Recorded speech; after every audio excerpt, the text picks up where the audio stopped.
Welcome to the Warning Track Power Hour. I am Dr. Andrew Scaff. He is Dr. Michael Werman, Esquire. On today's show, we will finally get into our 2026 NFL quarterback preview. We'll be starting with the quarterbacks of the NFC and AFC West divisions. And that'll be the last, probably two-thirds of the show today. But we will start today with a little bit of NFL news after we talk a little about the Kansas City Royals. This is kind of the late part of a year of like a sort of a dead season for the Royals, not playing so great.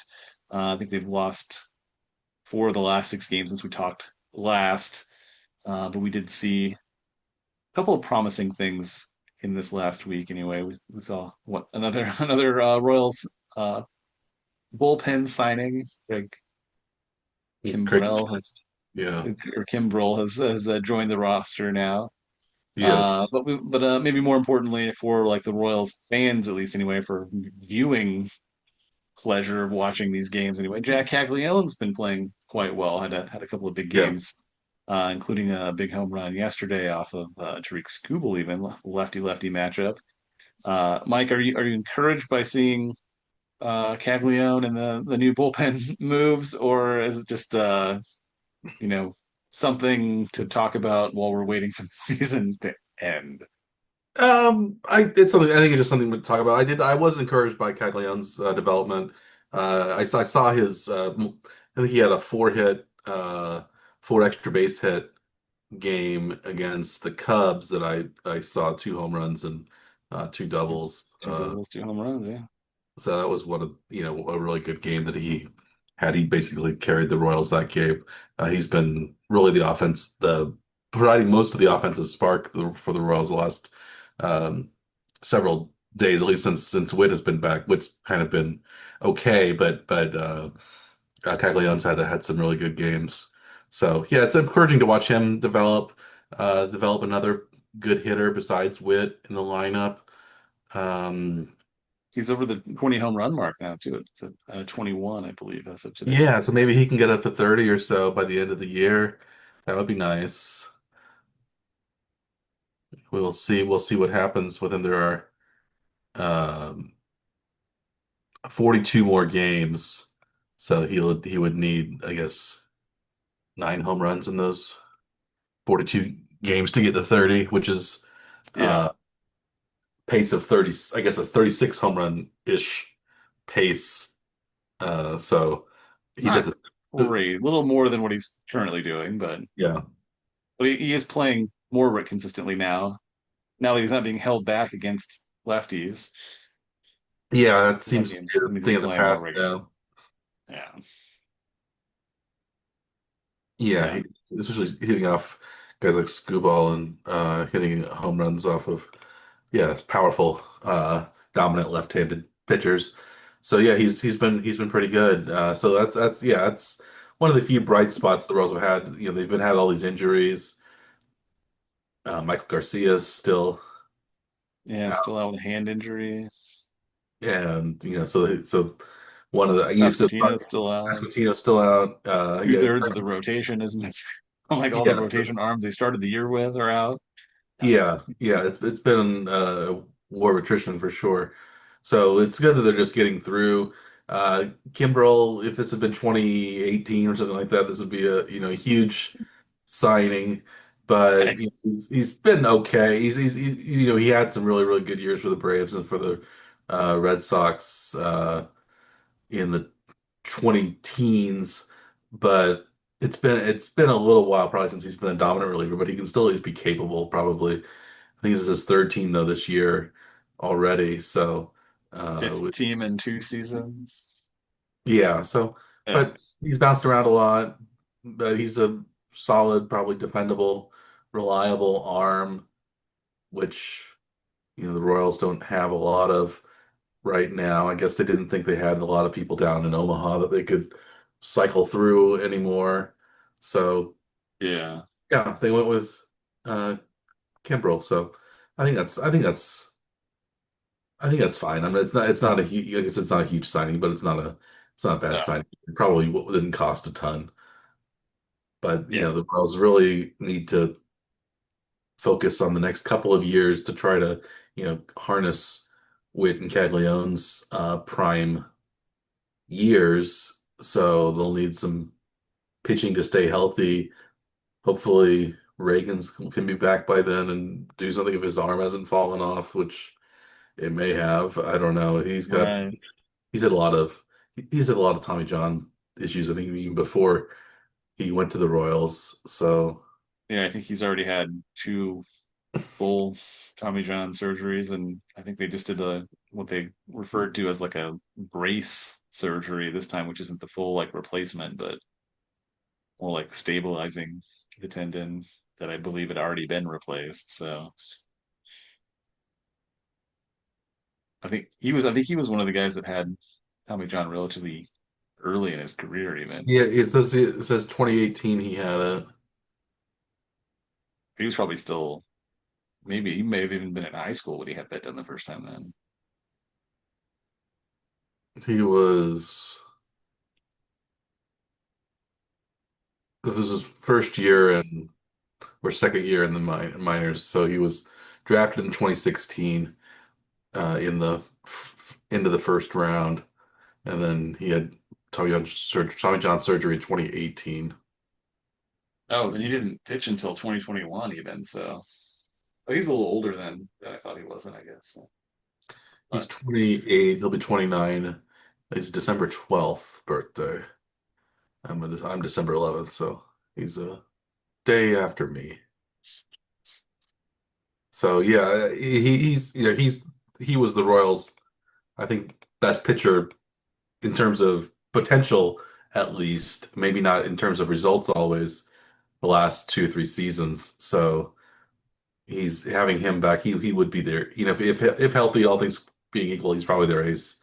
I think he's even better than Lugo or Waco, who are both solid pitchers, but they don't have quite the upside that Reagan's had. yeah, If yeah. Reagan's going to get that back, so we thought maybe Bubich was somebody like that as well, but he's of course now gone to the Dodgers. Noah Cameron, I guess, has been pretty solid. He's had some really good starts lately as well. Yeah, he went 8 innings. I think what 2 or 3 games in a row, even. Yeah, I think he allowed like two hits and or less in 7 innings plus for 3 straight starts, which was like a record of some sort, or at least a fairly Yeah, notable occurrence. I can't remember exactly what the stats were, but yeah, it's he, pretty uncommon. yeah, Yeah, although his last game ended up not being able to fit into that same category. no, But he pitching against a team like the Dodgers is a little bit more of a challenge than some of hmm the other teams that he's faced recently. yeah. Do you Yeah, think? I don't think I don't anybody know. wants to face the Dodgers lineup, right? Even though they have not been playing all that well of late, but Yeah. doesn't want to face them. Do you think Daniel Lynch will be a potential? Will become a starter again, or is he? Or is that experiment? Well, so they're giving him a chance to come back to the rotation, but his first appearance didn't go all that well. But he's not really stretched out to be a starter, so it seems like it would. This has to be like a several week transition time before you can really even start to evaluate him. But I don't know if the Royals have the patience to do that, Mike. Do you think they have the patience to actually play it out, or do you think they'll make a decision about him being a starter very quickly in this process? I don't know what they have patience. They seem to have ideas that change all the time, so Well, it probably will depend on who they can pick up as a free agent over the off season. Maybe they'll keep trying to start him every once in a while. Yeah, he's got he had one start, so one start this year, two starts last year, three starts the year before, and Yeah, 20 starts in 2022. And that was his when he, yeah, then he kind of has been, he was actually in the rotation, I think, at that point before yeah. they moved into the bullpen. But that's what it just seemed like. You know, if he's you, it seems like you would always want to just have somebody who's like considered, long relief or like the swingman type reliever, and it seemed like he was a starter. They're not sure if he has the stamina to make it through a full season without injury. So having Hmm. him move to the bullpen and being like the long relief type guy makes sense. But every time they'd come out of spring training, then he was just sort of like a bullpen arm and or a lefty type specialist rather than actually like having going multiple innings or specifically paired with some starter that doesn't have the ability to go super deep into a game. They would never do that. He was just like a bullpen arm in the bullpen. That's it. That's really all he was. But now they're talking about, having him be a starter again. It's like you could have had him stretched out from the beginning of the year for this scenario, and it didn't have to be this way. So like now he's going to stretch out during the season, and they're every game that he's starting is like a liability type game, like where it's going to be putting a lot of pressure on the bullpen because he's just not ready to throw like 90 pitches. Like maybe you can throw 30 right now, Right. maybe you can throw 50 next week, 70 the week after that. But I mean, you're not going to expect him to go from 0 to 90 immediately, right? No. But I mean, we're going to have to watch him stretch out. And so if he has any difficulty during this time when he's stretching out, I could see the Royals bailing on the having him be a starter again. And that's unfortunate because like Lynch seemed like a competent player. He seems like he will be a fine reliever when that day comes, but there's no reason to pigeonhole him to be a reliever until they're sure that he can't be a starter anymore. And I don't think that's Yeah. definitive yet. He brings more value to the team if he's a starter, especially right now when they're very starter short. Yeah, I agree. I but yeah, he's maybe he'll be able to start the last month of the season, Yeah, and if he I guess if he shows something, maybe they'll keep him limbered up as a starter for the 2027 season. But there's only about 40 more games, like yeah, 40, I guess 42 more games left in the season. They just or 41. They just started in Los tonight's game. Angeles tonight. The Is Royals this his start today, or who? I don't know. I wasn't paying attention to who tonight. is the starter for tonight's game. Starter Waka. is Waka, yeah, against Blake Snell. This is Snell's only, I think, his second or third start this year. Yeah, So he's he's finally making his way back. healthy. Yeah. Lynch will be tomorrow's starter, also against the Dodgers. So today is Tuesday that we are recording. So we will have 2 days worth of Royals games will be played by the time this airs. Yeah. So But that means that Lynch will have like what 7 to 8 potential starts in this area. Eight, yeah, I guess. Eight total starts that he should be able to have access to as long as he can, stay stay healthy. healthy. Yeah. Uh, by then he would in theory be able to be stretched out to, full pitch counts, but then that will be the end of the year now too. So, Yeah. Looks like the Royals. but yeah, I mean there are going to be rotation slots available next year because there are multiple injuries that are limiting, who they expect to have available at the beginning of the season. So Lynch is the obvious guy to talk to at least give an opportunity to. Yeah. It's like Blake Snell struck out the side in his opening inning against the Royals. So Oh, that's great. But was it an immaculate inning, Mike? 9 pitches, Yeah, it was the 13th 13, pitch. 13 pitches, 9 strikes. Nice runs. So no foul balls, I guess, or no two strike Oh, two strike foul foul balls. balls. Yeah. Do you like the immaculate inning? Is that something you tune in to watch games to see if you can catch an immaculate inning? No, I don't. That's not what. It's not something I pay attention to really. But I guess it's nice. I think it'd be funnier. It would be a 3 pitch inning where you just get 3 ground outs in the. Yeah, that's much more efficient, but not it's not three strikeouts though. So what are the fewest pitches you could throw in an inning?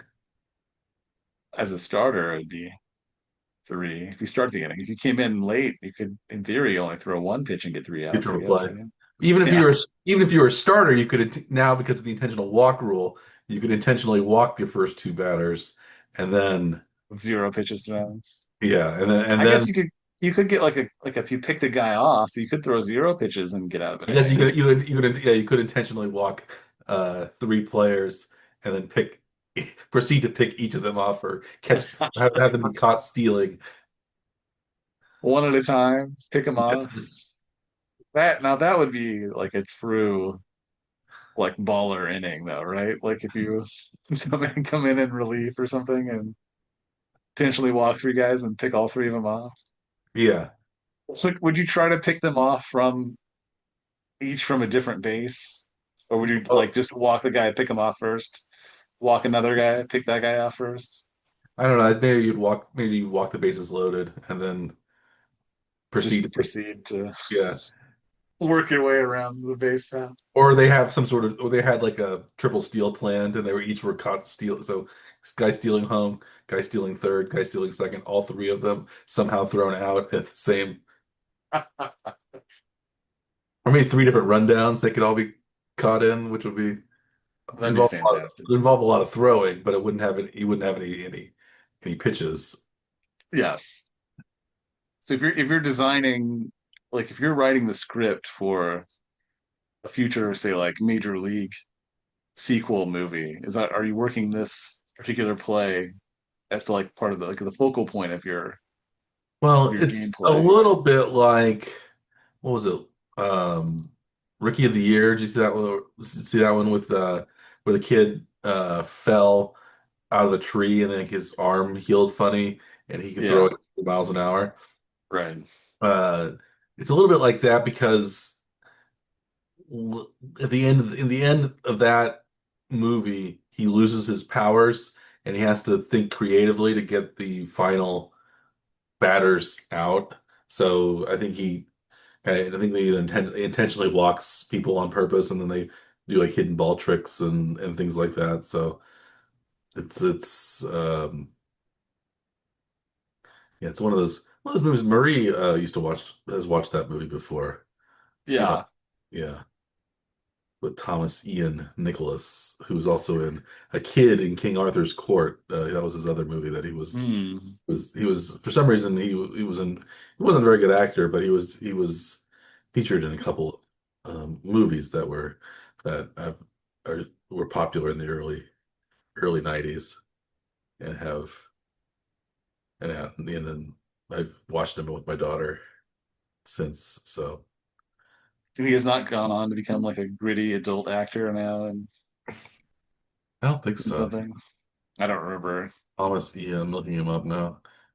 Oh, there he is. hearing about him much.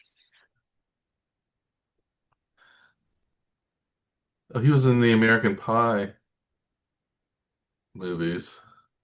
I didn't remember them there. Uh, Wow. he played Walt Disney in Walt Before Mickey. So I guess still is an actor.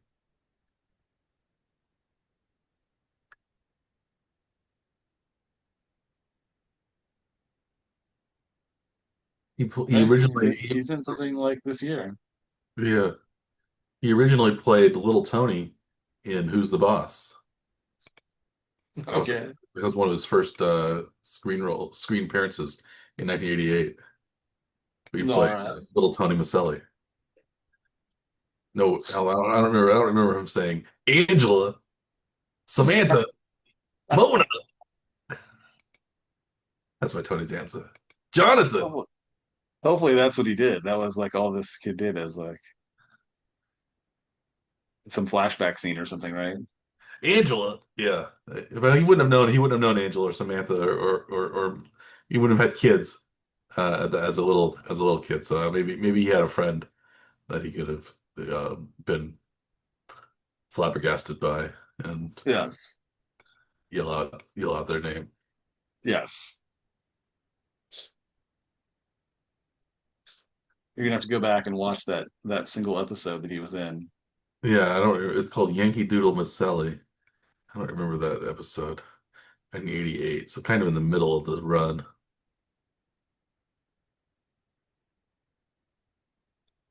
Season 5, episode 4.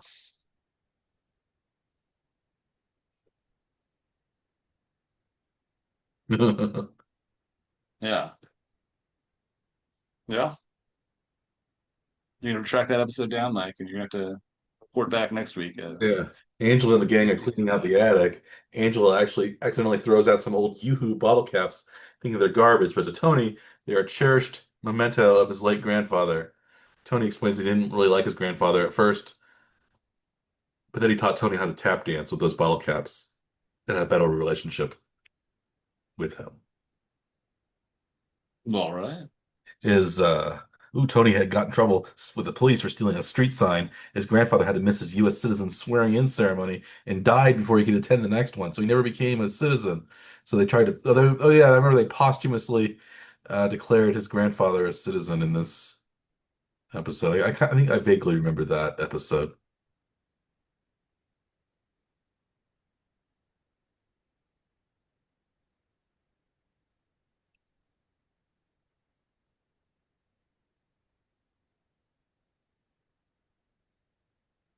So you have seen I'm sure I've seen it. Yeah, that actor then before Rookie of the Year. before Rookie of the Year, I guess I saw it. I'm sure I saw that episode at some point when it was on, well, either in early reruns or when it was first run. Yeah, so that would have been a few years before Rookie of the Year then, wouldn't But it? yeah, Rookie of the Year was 1993, it said. Yeah. Also, John Candy was in that movie, as was Gary Busey. Gary Busey, yes. Daniel Stern was in it. Neil Flynn, famous for being the janitor in Scrubs Scrubs, yes. and the dad in The Middle. Yep. When he It was was it asked, was also in had a bit part in Major League. yeah, Do you remember which part he played in Major League? he was one of the groundskeepers or one of the something like that. I don't know. It wasn't a. It was a really small part. He was one of like the bar counties. Oh, okay, okay. Yeah, That was that in the sounds bar. familiar. That's Longshoreman, it says on his Wikipedia page. Yeah. Yeah. So he might have been in a couple different scenes actually then. Yeah. He was one of the guys that was like when they were talking about how the team was doing, I remember. Yeah. Yeah. But yeah, I remember him. Yeah, he the show The Middle, if you ever saw that one, it was kind of funny with Patricia Heaton. Mm. I remember one episode, he was kind of a working class guy, and he was like he had like a job interview or something like that, and they asked him to describe himself in 3 words. And he goes, tall, Mike, man. His name was Mike. Yes. That Yeah. was the 3 words he used to describe himself. It's pretty good. I'm sure he got the job because of that. I forgot he was in Indiana Jones and the Crystal Skull. I didn't even bother watching that one. I thought it seemed like it was going to FKA. ruin the franchise, so I That didn't was even the watch it. that was from 2000. That was 2008. That was the new. That was the I was the one that they filmed at Yale while I was there. They had a lot of Oh, filming in New Haven, and I was just down the street from it for most of it. So so I walked it. Yeah, it was I saw that one, and then I saw the most recent Indiana Jones as well. The um, what was it? The clock one. I don't remember what it was called even with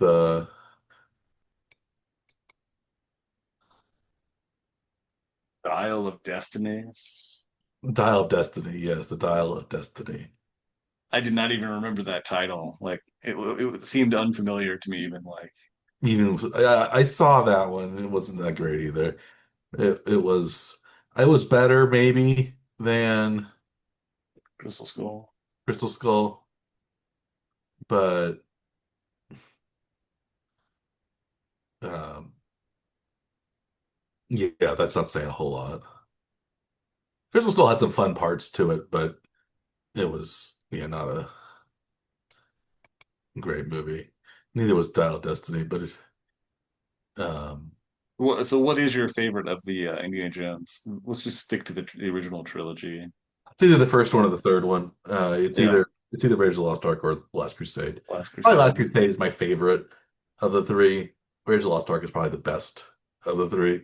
Yeah, It's one of those movies where trilogies are this. It gets the first movie in the trilogy is basically the same as the third movie in the trilogy, and the second movie is a little different. they And tried to do something a little bit different, and it and then they maybe decided didn't to go quite back to work. the So they same. like we just went back to the formula from the first one. Yeah, Star Wars is like that, Yeah. and so are a lot of Back to the Future. Well, Back to the Future is a little different because the first two were the same, and then Yes. because they both went back to the 50s in the first two, although they get to a brief future part. Yeah. Back to the The Future 2. future part was important, though. Yeah, in But the second one, then there's the Old West in Back to the Future they 3. go further back. Yeah. Yeah. Which is my favorite one. My favorite one is Back to the Future 3. I like that one better than any of the other Back to the Futures. Yeah. Yeah, probably because it's a Western and it's not just set in the 50s, which is I don't know, the 80s fascination with the 50s was kind of interesting. Yeah. But No. this is because a lot of the people that were making movies in the 80s had grown up in the 50s. Right. So It's one generation back kind of thing. Yeah. yeah, it seems so like now it seems like the decades haven't changed, things haven't changed as much. Like if you film something in the early 2000s, it's not a whole lot different than it would be, like if you film something in the 90s and it was filmed, it was like back in the 70s. Oh, that was so weird and so different compared to the 90s. But Yeah. now, like it seems like culture, I don't know, some things like styles that haven't changed as much, or maybe there's a few things that are different. Technology is a little different, but you would say that Yeah. you wouldn't have Well, I mean, cell like, phones like, everywhere. yeah, like now, like the quality of the camera, like, I mean, like a regular person can like acquire essentially the same cameras that they're using to film Hollywood movies with. Yeah, And so, I mean, there's not going to be a whole lot of difference in quality of film. Like you're just like increasing like the size of things, but it's like you're not really getting a higher resolution that. So like, I mean, your eyes can only see so clear, right? And like the film quality is up to that level now, right? yeah. Certainly out. I was mainly thinking of it, just it seems like style Like hasn't stylistically. like people's clothing, like you could wear the same like if we were wearing these clothes 20 years ago, we wouldn't be out of step. But if we were in the 1970s wearing clothes from the 1950s, we would be seen as it would be seen as weird probably. Yeah. Yeah, so it seems like a lot of things haven't changed too much. I think we've gotten more casual More casual, yeah. as we've And gotten, further in time, I suppose, and I right? think we've recycled more things. So things that were popular in the 1970s or 60s, people wear still or wear Yeah. again. And there's no, I guess it seems like there's, There isn't a next thing that's like bizarre compared to what all like the yeah, past styles. we haven't started dressing like the future yet. Like when in the, the silver jumpsuits or Right. uh, that, that, old movies. have people in the future the wear. expectation of what the future would be. Yeah, we don't have like the ring, It still hasn't arrived, right? like the Jetsons with like the rings around uh Yeah. the boots or whatever. Or yeah, we don't have any of that. It has we have the future hasn't really. Cars aren't, cars are a little different looking, but they aren't that much different looking than they were 20 years ago either. No. Like in the 50s, cars looked a lot different than they did in the 70s or 80s. And They went from then like being boxy to being more rounded, and then they got, yeah, they had the now big, everything's just like a minivan, basically, or yeah, where it's all kind of crossover SUV. somewhere in between yeah, utility and a sedan. Yeah, Yeah. but we digress. We've gotten a bit off of what we were talking about earlier anyway, so So yeah, we talk about the Royals. I think that's enough Royals talk. Was there any Chiefs news we want to talk about before we get into the our NFL quarterback preview? Any Chiefs news that is it's training camp still. Chiefs' first preseason game is coming up this weekend. They're playing against the Los Angeles Rams, I think at Arrowhead. I think I saw news somewhere that Arrowhead is becoming Arrowhead Stadium again. It's no longer GEHA Field at Arrowhead. Is that anything that you noticed? I had not heard about that actually, but yeah, I did. I was unaware of that. Was that, yeah, was that just an expiration of a contract that they had, or is this was it a falling out or I'm a not sure. I'm looking public at, outcry to return the name? yeah, it says the name is now Arrowhead Stadium again. Uh, Wikipedia has GEHA Field at Arrowhead Stadium was the name until 2026. The original Arrowhead Stadium moniker was restored on August 5th, 2026. Oh, So it seems like that was they're, like that was like in the last week. yeah, so they did the GEHA Field at Arrowhead in 2021. It was slated to end in 2031, but it seems as if I don't know why it ended earlier. Maybe GEHA was not as impressed by it, or there was. Oh wait, Chiefs I and don't know. GEHA announced return of Arrowhead Stadium branding. I mean, G it was Main weird anyway, right? Because that's like Yeah, a government employee. Association. Yeah, GHA remains a proud partner of the Chiefs, but I think nobody liked the name GHA Field, so I think they probably feel like they get more publicity by losing their name. So maybe it was public outcry. Yeah, just call it Arrowhead Stadium. Huh. No, I hadn't heard that. Apparently that happened in the last week, and yeah, I didn't even know. Well, that's the news that I saw that was interesting. I Does guess seem like Eric Bieniemy is back in camp, yes, I've seen which is that like as well. good to see, I guess. Mahomes seems to be still moving around well, improving. Yes, Had a few like camp absences, I guess, but nothing too crazy. Who was the player that was fighting for the right tackle spot? Was the undrafted Khalil Benson. Leo Uh, Benson? Sound like he's been playing some at right guard as well, because Trey Smith has been out this last week. So it seems like he may be able to step in for either position now. But that was kind of interesting to see. That was one of the only things I think I saw from this week's camp news, anyway. That I thought you would find interesting, yeah, or that's maybe interesting. not. That's somewhat interesting. But yeah, I think it's interesting that they so Benson. It seems like they're trying to find a spot for him, even though he doesn't end up being the starter. I think they Yeah, did release the depth chart and have Jalen Moore as the starter. yeah, But yeah, so I don't know any other Chiefs tidbits we want to share before we get into the quarterback preview, which we'll mention the Chiefs as well, but we'll mention their quarterbacks.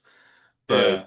I don't. think from around the league, there was one other, I think, interesting story that popped up for me at least, was that it looks like JJ McCarthy is going to be not the starter Kyler Murray is going to be in Minnesota, which I thought was starter kind in of Minnesota. interesting that they've already made the decision, from what it seems like, that At Murray will least, be at handed the least at this reins. point, he's Yeah. given. I guess maybe there Well, won't. Maybe there'll be a competition, but he's the yeah. current starter is Kyler Murray, which makes sense. Murray has had success in the league, so As long as he and can stay the past healthy, few- then yeah, you don't think you're not worried about him being a productive player as long as he's healthy. yeah, There's not a new Call of Duty release, maybe. yeah. He Is is that the thing? a pocket passer, as we've talked about before, Yes. that he can fit in your pocket rather than uh does not stay in the pocket, but he is. Stay in the figurative pocket Yes. so that he can fit in a literal pocket. Yes. Well, it'd be a very large pocket, but yeah, he has. Yeah, Yes. Murray's been injured. Three out, 3 out of the last 4 seasons, he's missed significant time. Hmm. So it's his durability is a concern. He hasn't had much. He's been solid. We'll talk about Murray as a quarterback when we get to the Minnesota Vikings, which Norths. will be north. So we're going west, south, north, northeast. So Yes. the opposite of the normal uh, directions that we would get, yeah, that most previews would go. They would get the easts, the East to north, west. east, north, south, west. We're going west to east, west, south, northeast, and south to north rather than north to south. Yes. So should we start our quarterback preview with the NFC West, the alphabetically the second of the two conferences? We'll start with the NFC. Sure. That way Uh, we get to talk about our Chiefs last last, today, I guess, yeah, right? Yeah. yeah. So we'll start. We'll go from west to east in these teams as well. But we have the Seattle Seahawks coming up first. They're the Super Bowl champions from last year, and they have 3 quarterbacks currently on their roster. So we'll start out with their starting quarterback, Sam Darnold, Super Bowl winner this past year, former USC quarterback, first round draft pick in 2018 by the New York Jets. He didn't have much success in New York. He went to Carolina for a period. He went to the 49ers. Then he went to the Vikings in 2024, where he had a very good season, but he was not kept around because of JJ McCarthy coming up. But losing him, I think, caused the Vikings not to make the playoffs last year, and also led the Seahawks to win the Super Bowl because they had a very good quarterback. He was proved to be very good his one season as a starter in Minnesota. So he parlayed that success into a big contract in Seattle. Now he's got a multi-year deal going forward, I believe. But yeah, he's made the Pro Bowl the last 2 seasons, and he has passed Yeah. for more than 4,000 yards each of the last 2 seasons as well. Each season he's been 14-3 as a starter, so he's 28-6 his last 2 seasons in terms of record. So he's had very good seasons the last 2 years. He has 2 years left on his deal. So yeah, it was only a 3-year contract, which is not crazy, but yeah. But among the top paid QBs of this season anyway, 30 almost 38 million. So yeah, I'll be a free agent after the 2027 season. But he'll only be 30 years old at that point, though, Mike. Do you think he'll Yeah, still fairly young. pick up another decent sized contract after that? Yeah, he's got room for another contract, so he can either get another 3 or 4 year contract with some other team after his yeah, He's a year younger. He came out a year after Mahomes did. So yeah, he's 29. So he wasn't that old when he was drafted. This is his one, three, four, five, six, seven, eight, nine. This will be his ninth season in the league. So yeah, it's one of those things we talked about before where we'll talk about a lot of older quarterbacks that get drafted. You lose a lot of potential with these older quarterbacks by if they're drafted when they're 24, they're coming out of college when they're 24 rather than when they're 21 or 22. You lose probably three good seasons from them, and then they If of they course don't catch on immediately, then they might and, be just lost, right? and of course they look better while they're playing against a bunch of 19-year-old kids when they're 24 playing in college. So I think it Right. artificially inflates their numbers and their abilities because they're playing against younger people rather than people their own age. So in the NFL, it seems like the better players come out, or at least traditionally have come out early Yeah. as juniors or something like that. So they're 21 when they come out rather than 20, 23, 24, which is when, people who have bounced around a lot or have had redshirt seasons, things like that. So uh, I think we've long preached here that what the power hour, the superiority of drafting younger the younger, the better. I think the Chiefs have done this quite a bit in their drafts as well when they picked Mahomes and picked other people. I think that's one of the reasons they also picked Felix Anudike-Uzama was that he was much younger than his peers, but that hasn't quite worked out as well for them, at least at this point. But maybe Felix will have a breakthrough this year. But yeah, so yeah, Darnold was fairly young when he was drafted. He And they did pick up a younger quarterback though this season though. Didn't they in the draft or they was that did. So last year? they did. It was last year in the draft. They did. So do you want to talk about him, or do you want to talk about the uh, Kansas City's own Drew Lock? Right. Uh, he's been the backup in Seattle the last several, actually for a few years now. He had a brief period with the New York Giants in 2024, but Hmm. he was drafted originally in the second round by the Denver Broncos in 2019. He, as well as 29 years old, just like Sam Darnold. Darnold is actually younger Slightly younger. than Right. Drew Lock. Drew Lock was born in Kansas City. He went to Lee's. He's from Kansas City. I think he was born in Columbia, but he went to Lee Summit High School and played for Mizzou. Drafted in the second round by the Broncos. Traded by the Broncos to the Seattle Seahawks in that Russell Wilson trade a few years ago, and then he's been with the Seahawks most of the time since then, with the one season in New York in 2024. But he's, I guess, a decent backup. Um, hasn't he started? He started a few games in New York, a couple games in Seattle over the Hmm. last years.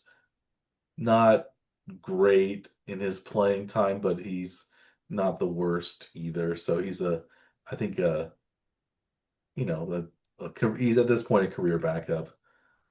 A competent backup, Yeah. but you're not somebody that you would probably start a season wanting him to be like in competition to be the starter, I suppose, right? No, I think not. I think at this point he's proven that he's probably not going to be a competent long-term starter, maybe a spot starter here or there.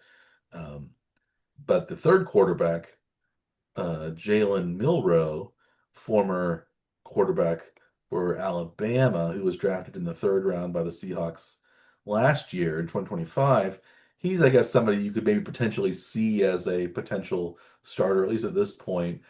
He's still young, 23 years old, has a lot of upside.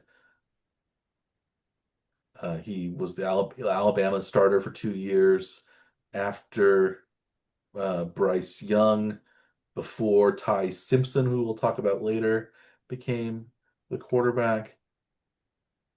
He had two solid seasons for Alabama, rushing threat as well as a passing threat. So both Darnold and Locke are both kind of traditional pocket passers in the sense that they throw from the pocket mostly. They aren't dual threat running quarterbacks like Milrow can be. But yeah, so Milrow's the back is the third, probably the third quarterback, unless maybe they think that he could be the backup behind Darnold if he shows enough. I'm not sure what they he's probably a practice squad third quarterback type of guy, but I'm not sure whether the Seahawks are going to keep three quarterbacks or they're going to keep two on the roster. I'm not sure how they. I think they kept three on the roster last year, so Well, there was probably. wasn't there like a roster change where you could like have like a flexed like third QB if you Yeah, declared them like by a certain time of day or something. There yeah, was I some can't like exactly remember how it exemption or worked. something for that. Yeah, it was like they could because a lot of teams want to carry two quarterbacks and their emergency quarterback couldn't suit up as part of the had but they said the third quarterback could be part of like a non-exempt spot on the 46 or whatever game day person Yeah. roster that they have. So um yeah, maybe that's something that will happen with Milrow. At least some of the time anyway. But yeah, he's I think an up and coming possible, potential, they could say, well, maybe if you draft somebody in the third round, you're thinking maybe they could be a starter at some point. So maybe a couple more years with Darnold, maybe Well, transition they to Burrow if they think that he could um, fill, fill in and be somebody that be play on a cheaper contract than Darnold, who would probably command a very large contract in a couple of years again. So yeah. maybe that's the plan. Well, they have this year and next year to evaluate. I guess Darnold to see how much longer they want to keep him, or if Milroad just looks so good that they can turn it over to him. Then yeah, they'll have that decision to make somewhere in there in the next 2 years, right? Yes. Or if they have to scrap everything and start over, Yeah. depending on how things go. Seattle's been like quick to rebuild though, because their transition from the last quarterback wasn't. They didn't have to go through a long period of decline before they No, won a because Super Bowl. yeah, 'cause they didn't develop a quarterback. They brought in a free agent that was Yeah, solid already. So but they went through some pretty big changes too, because it wasn't just well, they had the they Geno needed to Smith change. era. Like they changed their whole wide receiver Yeah, core, and they had yeah, the Geno Smith era for a little while, and then they had of course, Russell Wilson era for a longer period before that. So, and right. this, yeah, pretty quick turnaround for the Sam Darnold era. But that's the Seahawks for us. Anything else you want to talk about with Seattle? Should we move on to the Bay Area? The NFC West is one of these divisions that has multiple teams that are potential Super Bowl contenders. At least three of the four Three division were in the playoffs last year, in the right? playoffs. Yeah, and it's similar to the AFC West, which also probably has at least three teams that see themselves as Super Bowl contenders this year as well. So Yeah, with the Raiders and the Cardinals being the odd teams out, rebuilding and trying to redevelop. But yeah, the 49ers are one of these teams that sees themselves as a potential championship team. they have a relatively solid tandem of QBs anyway. For Yeah, getting through a year, even if there is an injury. yeah. So we have, yeah, Brock Purdy, of course, is their starter, former seventh round draft pick out of Iowa State in 2022. This Mr. is Irrelevant. Mr. Irrelevant last pick. This will be his fifth season as quarterback in this 49ers roster. I mean, on the 49ers roster. Only started 9 games last year. He had some injuries, but he was good as a starter, 7-2 as a starter. He's been solid as a quarterback, 104 career quarterback rating, 84 touchdowns, 37 interceptions. He's solid quarterback. Maybe not doesn't have he's a quarterback in the Super Bowl before. Maybe he doesn't have quite the upside of some of these other quarterbacks that we'll talk about, but he's been a pretty reliable quarterback in the NFL the last few seasons. So he's getting any beat out and his team players that are much more highly uh, touted originally and drafted in higher positions. So a seventh round draft pick has proven himself to be a solid quarterback in the league. Played himself into a full contract too. He's under a deal through the 2030 season. This is one of his more reasonably priced years before his contract accelerates here the year after this anyway. So he's about 24 million due this year. Yeah, It becomes much more expensive here in the next couple of years after that. So this is kind of a big year for him and San Francisco to evaluating him to see how long their current plans will continue, I guess. hmm Yeah. yeah. We'll see how that goes. I guess he's the clear number one starter over the number two quarterback, the backup quarterback, one of the uh, what do we call them? The not so friend, not the non-friends of the program here, the Wardrobe Power, the uh, the ill-named Michael McCorkle Mac Jones. I don't think we dislike Mac Jones as much since he has left New England, but He's he played really solidly though, he's too. been So it's not really he was okay in his uh, uh, starting role last year when he was really in relief of mhm. Purdy. He had a 5-3 record, a 97.4 quarterback rating. Hit the highest of his career. He hadn't really had much success. He was a former first round draft pick out of Alabama, of course, drafted by New England. Was in New England for 3 seasons. Then had a season was in Jacksonville as their backup behind Trevor Lawrence, and then moved out to San Francisco last year. Mac Jones, of course, is a native of Jacksonville, so he was in Jacksonville probably, the year after he was shipped out of New England. But Mr. McCorkle has, he's also probably a solid backup, maybe borderline starter in the league. So yeah, that's probably a pretty good position to be in.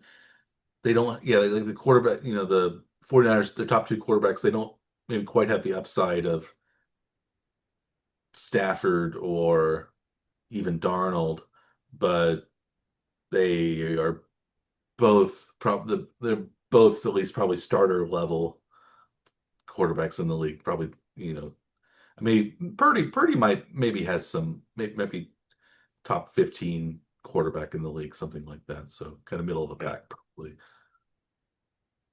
But in an offense that doesn't like require a QB to be stellar or a gunslinger type No, either. So like it's somebody who a takes care of the ball and makes the right reads. as long as they're not wild or dangerous with the ball, then they're probably going to be relatively successful, hmm right? Yeah. It's not a a risky type of offense for a QB to be in. No, so those are the top two quarterbacks. And then there's a battle maybe for number three quarterback. There's four on the roster.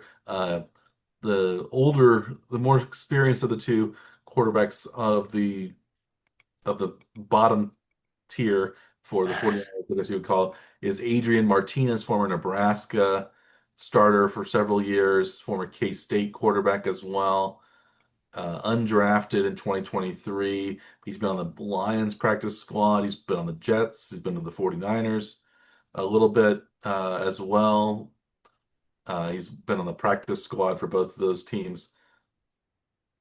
So he's been kind of a fringe roster practice squad kind of guy. He's a dual threat kind of runner and passer.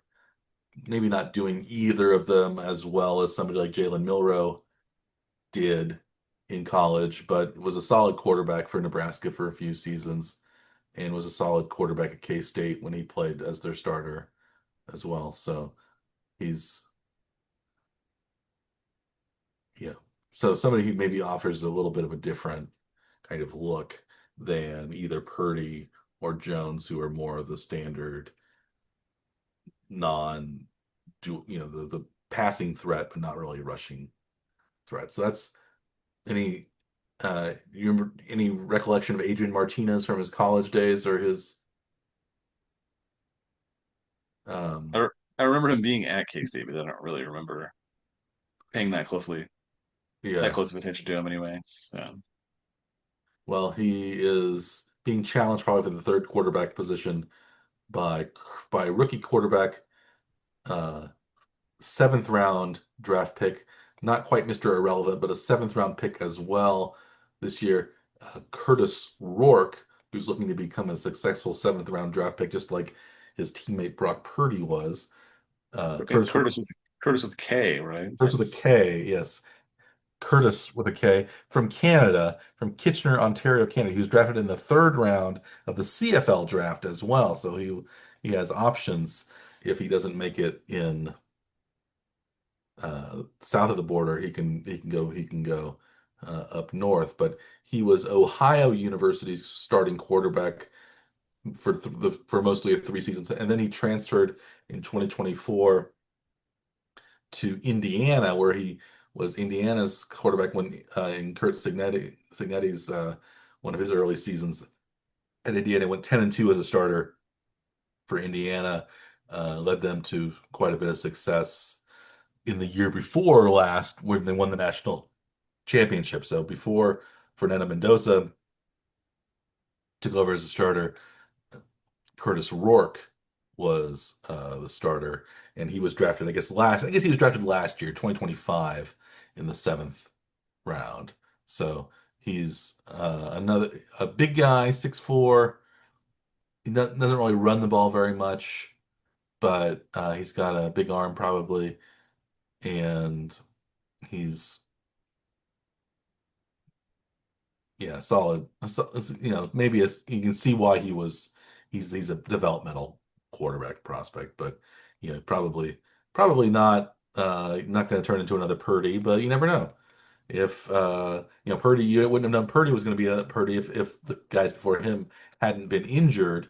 So Right. if Mac Jones and Brock Purdy both go down, maybe we'll see what Curtis Rourke can do. It seems like the 49ers have a lot of injuries, or at least every once in a while they have a season where all their players get injured and they don't Hmm. have a great season. So maybe that'll maybe that'll happen again. We'll see. But yeah, Curtis Rourke is either the third or the fourth quarterback for the I believe 49ers. in that year that Purdy made it, to be the starter towards the end of the season, like even he got injured in the playoffs. Yeah, yeah. And that's one of the reasons they have that new quarterback roster spot of a third quarterback available Mhm. dressing into the game, even if they aren't on the roster, Yeah. Yeah, because there because was talk that he was even like the backup to should the backup be injured, that left-handed Purdy was like the next guy up hmm, in the that in back, that playoff games. the assistant regional manager, the backup to the backup. He's sort of his own backup in some way. Yeah, like Yeah. Dwight Schrute was his own assistant to the regional Right. in the last season of The Office, or assistant to the assistant regional manager. Yes. But yeah, it's a Purdy starter. So some good, yeah, like we said, probably a pretty good quarterback room. Two solid uh, at the top, two solid players at the top, and developmental guys in the bottom of the roster. So it's, And only middle of the league for costs, so they're relatively efficient with their mhm. finance side of it too with that roster. So it seems like a Okay. pretty decent QB room for, not an excessive amount of dollars to get them through the year. So With plenty to go too. Like it's not just like a short term deal they have with people too, so that they've got several years mhm. with at least some of the guys in this group anyway. So should we keep moving down the coast to Sure. Los Angeles? See the Rams. They also have four quarterbacks on their roster. It seems like they've made some interesting decisions in the offseason to getting two of their new quarterbacks, and we'll talk about both of them. But their starter is, of course, Matthew Stafford, who signed a new contract this past year, 38 years old now, former number one overall pick in 2009 out of Georgia, longtime Detroit Lion, played 12 seasons there, and now is in his sixth season in Los Angeles, where he has been solid. He actually won the MVP last year of the NFL. So 46 touchdowns he threw, only eight interceptions, 109 quarterback ratings. So he had one of his best years just last year. So it shows that he hasn't really hit the aging drop off yet. So there's still, I think the Rams see themselves as Super Bowl contenders again, just like the Seahawks and the 49ers. So they are trying to capitalize on that and keep going as long as Stafford's arm can keep up. So yeah, Stafford, yeah, he's thrown for almost 65,000 yards in his career. He's thrown for 423 touchdowns. But yeah, his best year of his entire career was last year in 2025. So maybe he'll have a little bit of a Tom Brady kind of late. Uh, usually around this age is when people start retiring. But and somebody like Tom Brady, he was getting even better. So maybe Stafford has discovered the fountain of youth in the same way that Brady did.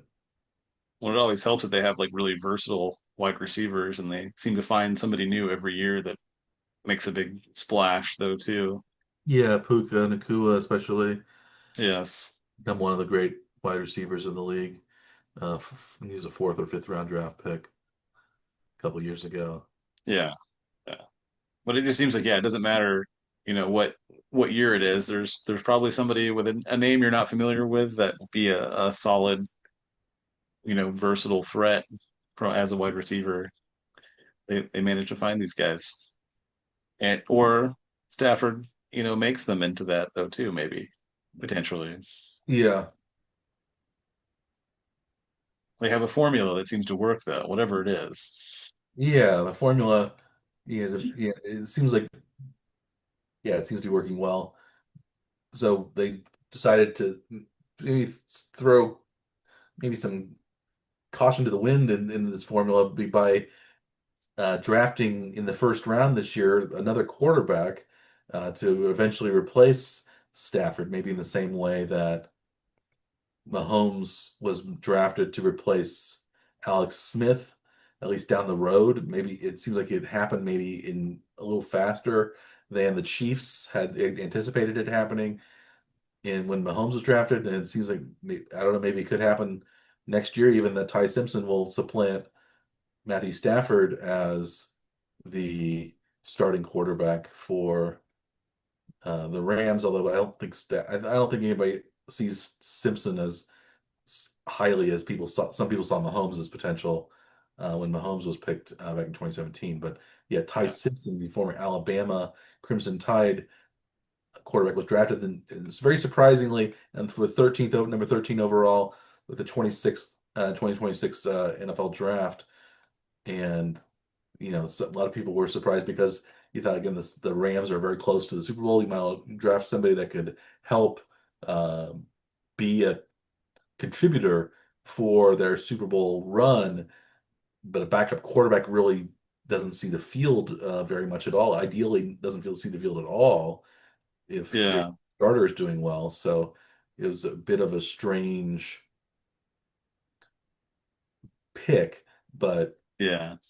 Well, the especially if you're spending as much money as they are on Stafford, because he's going to make nearly $50 million this year, and that doesn't yeah seem like somebody you're looking to replace like immediately. If you're willing to pay him that much money like right now, yeah the, that's not like part of a long-term contract. This is like a 2-year deal that they signed Yeah, like the, after the this Rams don't past. usually have first round draft picks. They usually trade them away, and Right. so they've been doing fine without a lot of first round picks. Yeah. So because they traded away their first round picks for Miles Garrett in the offseason for the next couple of years, and they haven't had first round. I think this is their first round pick in like 5 or 6 years that they had.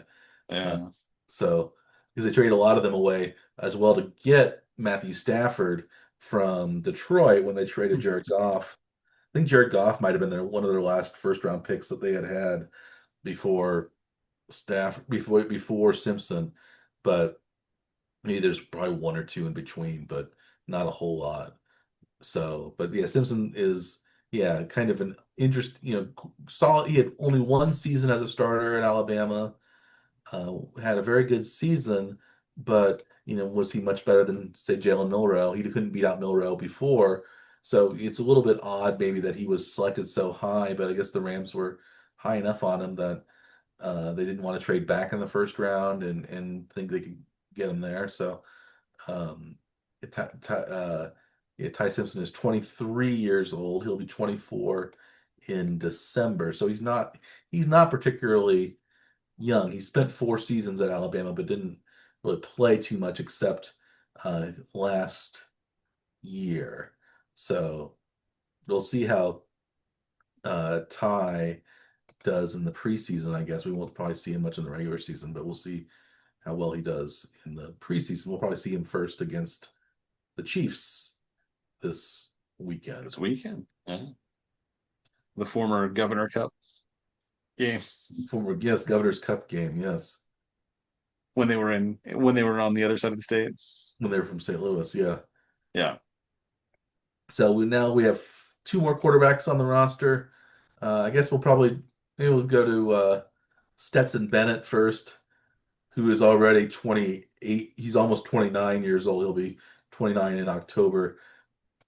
Former Georgia national championship winner, but he was old coming out of Georgia.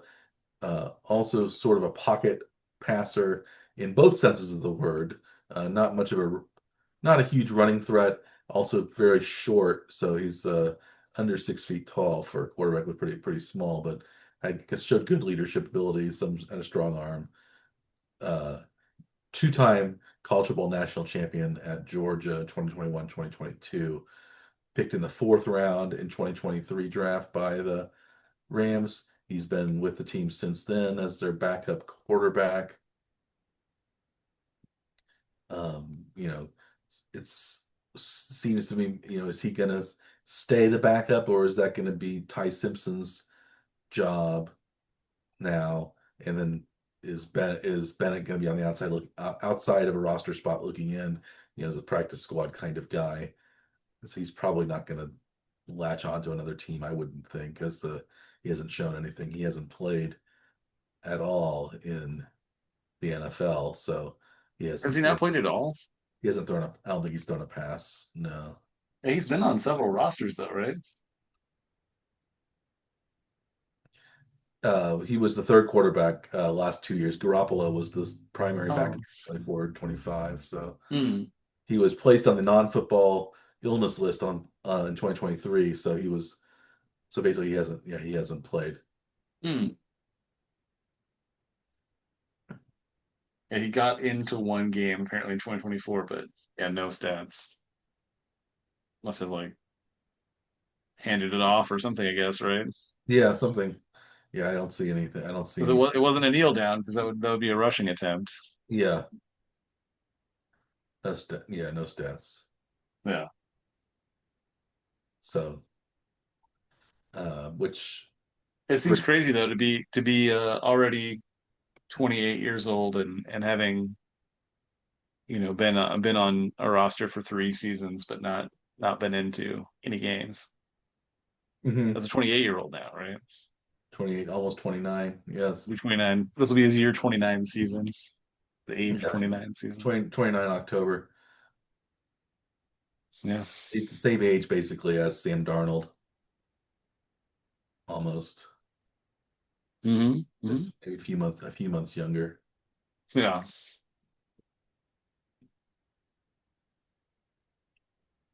Looks like the last quarterback on the roster is Matthew Caldwell, somebody I have never heard of until undrafted in the NFL draft. Former quarterback for last played for Texas, but he did not start any games at Texas. He only threw 11 passes as a Texas Longhorn.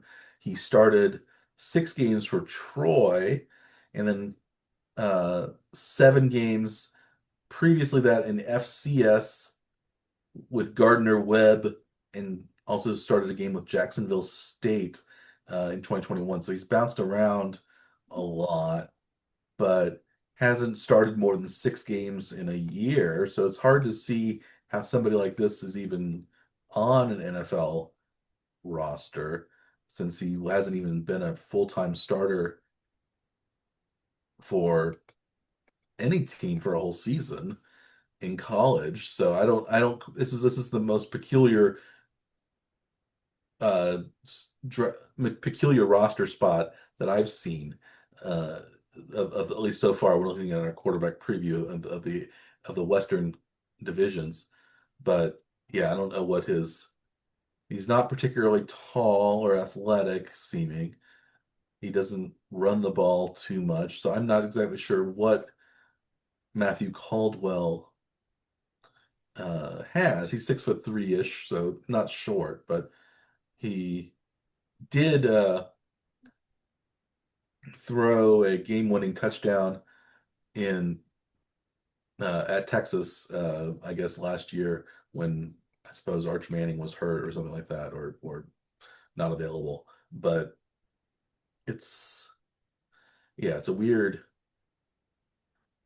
thing. I don't understand the Caldwell roster spot. I think there'd be somebody else Yeah. that would be um, available, but he Well, yeah, like is. what was it that even like drew their attention to even want to sign him? Because he signed him. They didn't just like pick him up as part of it's like a 3-year deal, right?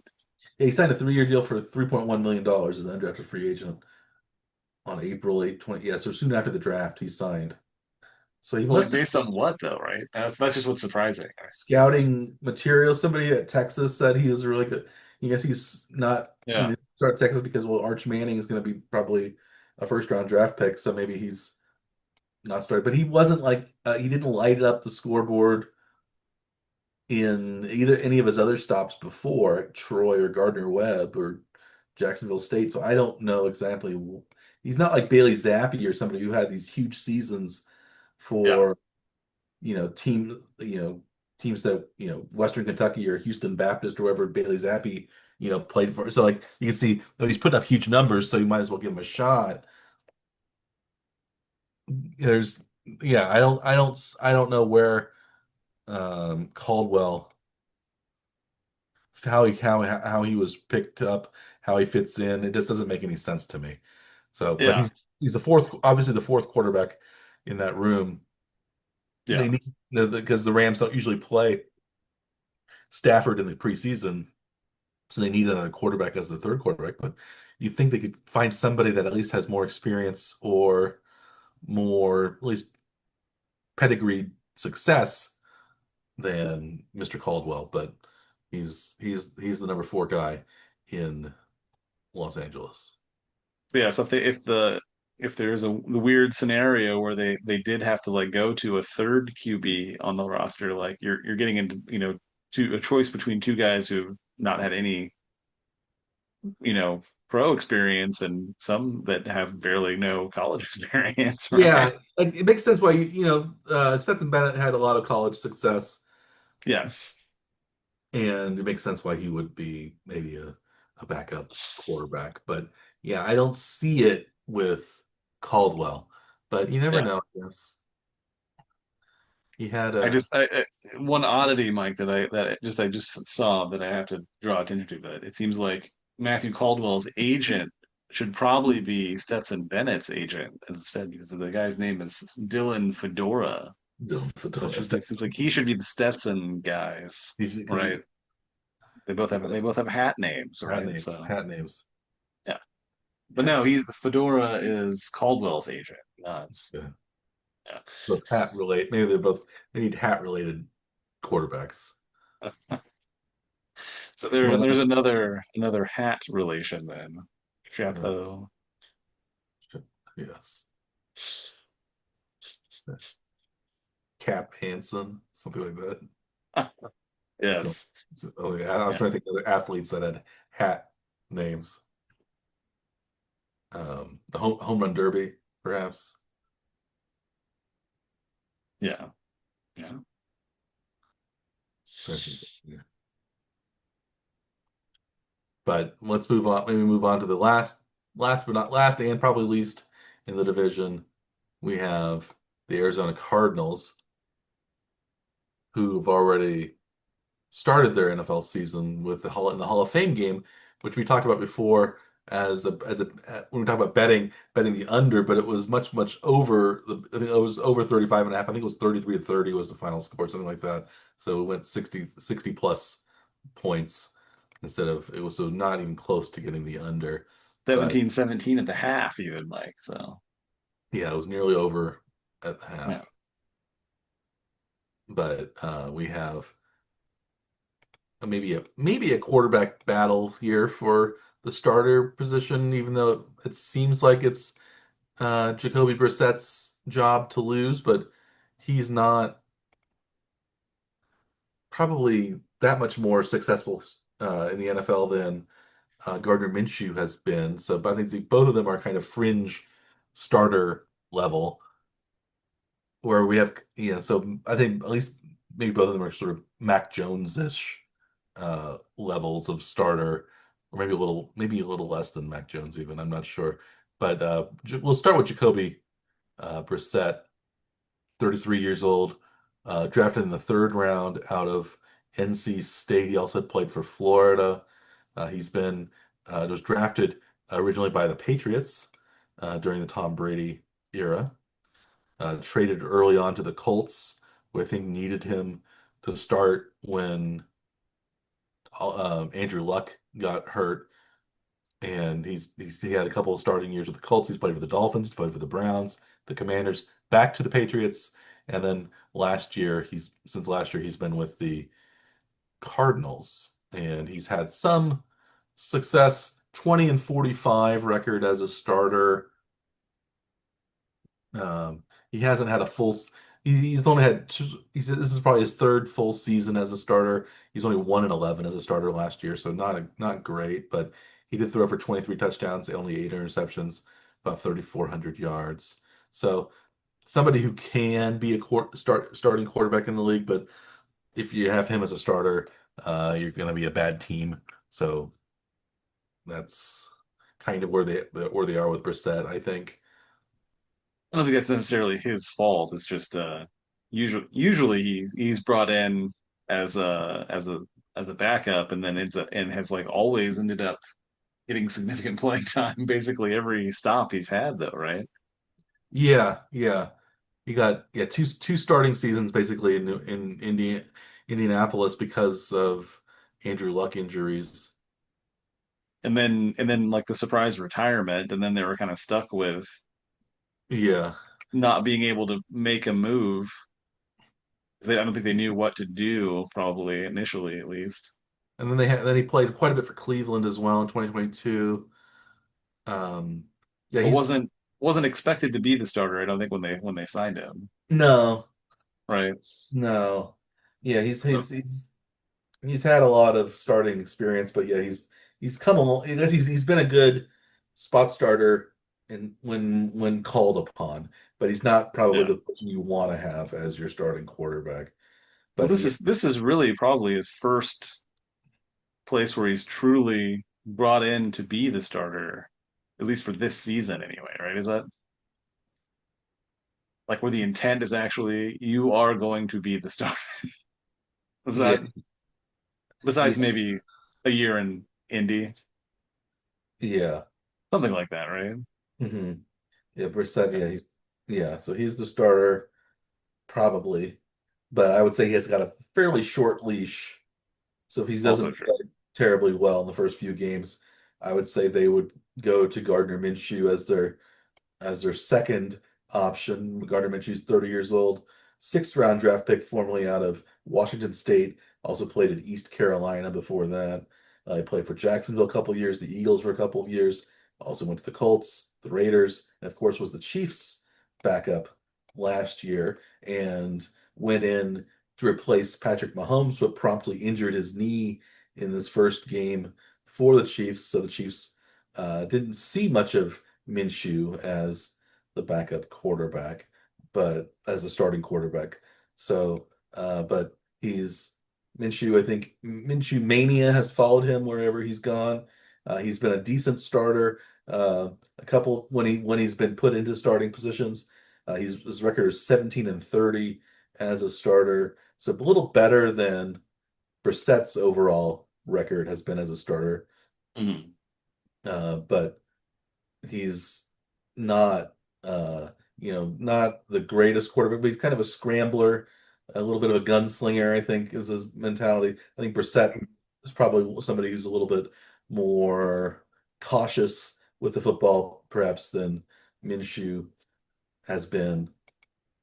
Minshew is, yeah, uh, been a, he was the Raiders starter probably last in 2024 at the beginning of the season. So he's been seen as a potential starter in the league somewhat, but about the same as Brissett.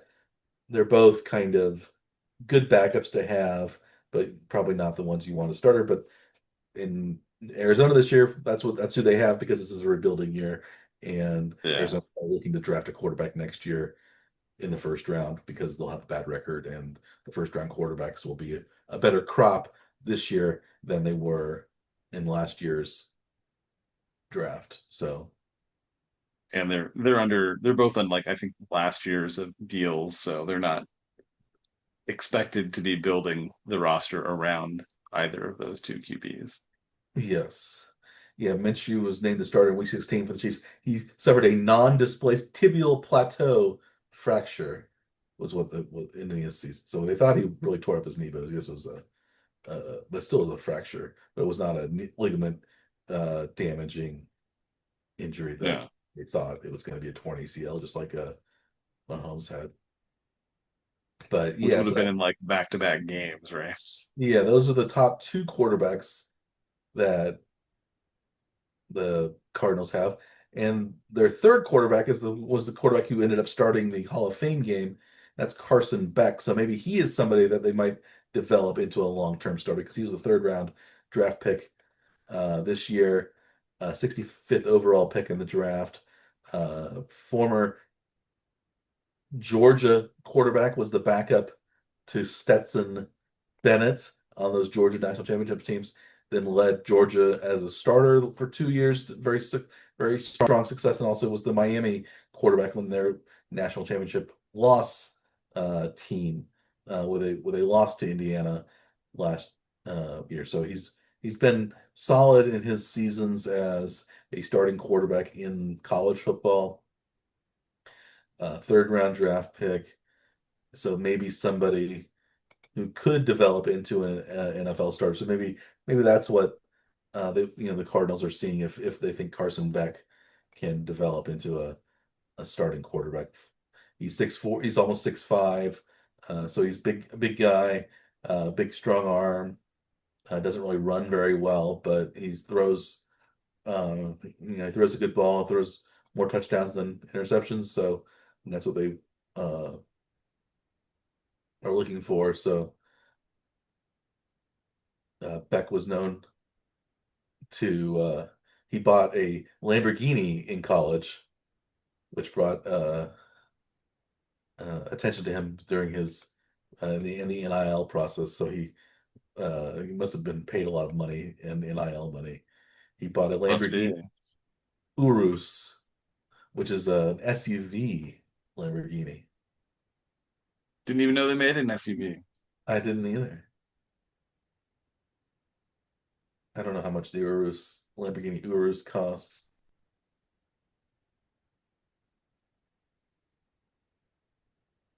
This is or Urus, Urus. It's like $250,000, Mike. Well, Urus means wild ox in uh, in Latin, but Urus, probably Urus. But how much does it cost? 240 to 280,000, Wow. or up to 400K, depending on what post dealer modifications are made to it, or post manufacturer mods are added to it. Wow. That's a lot of money.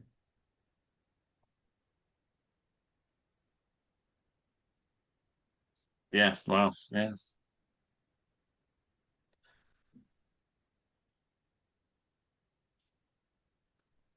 Neither of us will be driving one of those anytime soon, I'm guessing. No, no. Unless we come across a heavily discounted one somewhere. Heavily discounted Lambo. Yeah. Yeah. But yeah, so that's well, so that I guess contrasts Carson Beck with the other quarterback on the roster, Keaton Slovis, who former USC, Pittsburgh, BYU quarterback, undrafted in 2024. He's been on the Colts practice squad, he's been on the Texans practice squad, and now he's been on with the Arizona Cardinals. Last year, as mentioned previously, he threw for -2 yards in the 2025 NFL season. So he has fewer passing yards than either of the Morning Trek Power Hour hosts. So True. That's just a fact. it's just a fact. So, but we'll see it. We'll see if he ends up playing at all.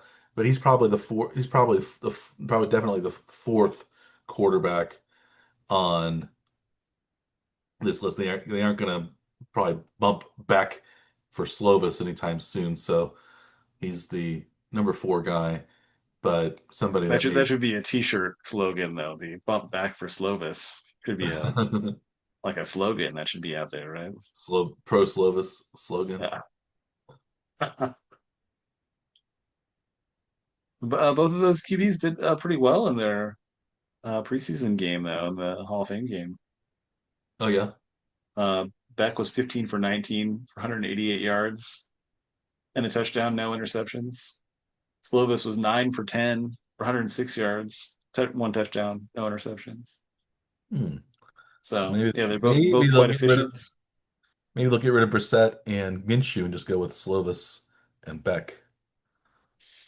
Slovis and Beck. It sounds like a VP presidential ticket. Oh yeah, or law firm.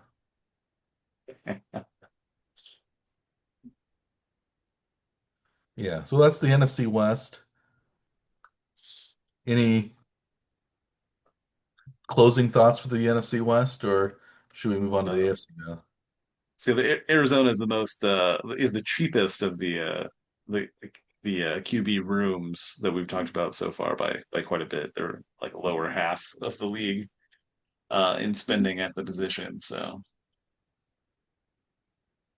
they're not, yeah, going all out anyway at the position. So Yeah. hopefully that means that they've spent money in other areas and have improved the team elsewhere and can find value at the QB spot Yeah, I think still for they're obviously the fourth team in that division. It's a really tough division to be in and Yeah. not spending a Very, lot on the QB position. yeah, well, very similar to what the Raiders are doing, but the Raiders are maybe spending a little bit more. We'll talk about what they're doing at the QB position. Well, they've got some added value though. Like they're one of their QBs is being paid a lot by another, which we will Yeah, get to. Yeah, and one of them is number one overall pick rather than a third round draft pick. So right. somebody expected to be the starter at least, if sooner, if not later. But yeah, we'll start though back in Los Angeles with the other SoFi Stadium tenant, the Los Angeles Chargers in the AFC West. Los Angeles now has a new offensive coordinator in Mike McDaniel, still coached by Jim Harbaugh. So McDaniel, of course, had been coach of the Miami Dolphins, and before that was the offensive coordinator in San Francisco. So he's got a lot of history. But McDaniel is looking to maybe revitalize or perhaps push Justin Herbert's career into the next level. So Justin Herbert is the uh, presumed starter for the Los Angeles Chargers. Hmm. Um, Herbert is one of those guys who um, was there's three quarterbacks on the roster in Los Angeles in the Chargers locker room.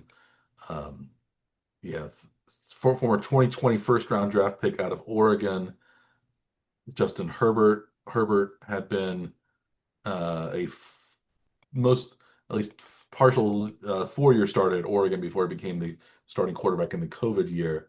He was picked right after Tua Tagovailoa. We talked about him, I think, in the first season of the One Track Power Hour as a draft pick. We both liked him better, I think, than we liked Tua, and now I think that's um, That common opinion has aged common opinion. well. Yeah, common opinion across the league now. I think, Yeah, especially that Tua has kind of been jettisoned and has gone to Atlanta now, or he might be the starter in Atlanta, but we'll talk yeah. about that later. But yeah, Justin Herbert has had a very solid start to his career, although he maybe was better the early portion of his career than he has been in the last few years. He's kind of dropped off. The stats have dropped off. He hasn't thrown for 4,000 yards since 2022. His first three seasons, he threw for well over 4,000 yards each season. But in 2023, 2024, 2025, he failed to reach the 4,000 yard plateau. Um, so it's maybe part of the Harbaugh offense, but also it's maybe, I don't know, Justin Herbert plateauing himself. But Herbert has been a solid quarterback, no playoff wins, three playoff starts, three playoff losses in his career, including um, last year where he uh, they lost to the Patriots, I believe, in the if I remember correctly, in the playoffs. Sounds right. Yeah, but he's just, big guy, 6'6" or something like that. Tall, rocket arms. Looks like a surfer quarterback guy. So he's been very good.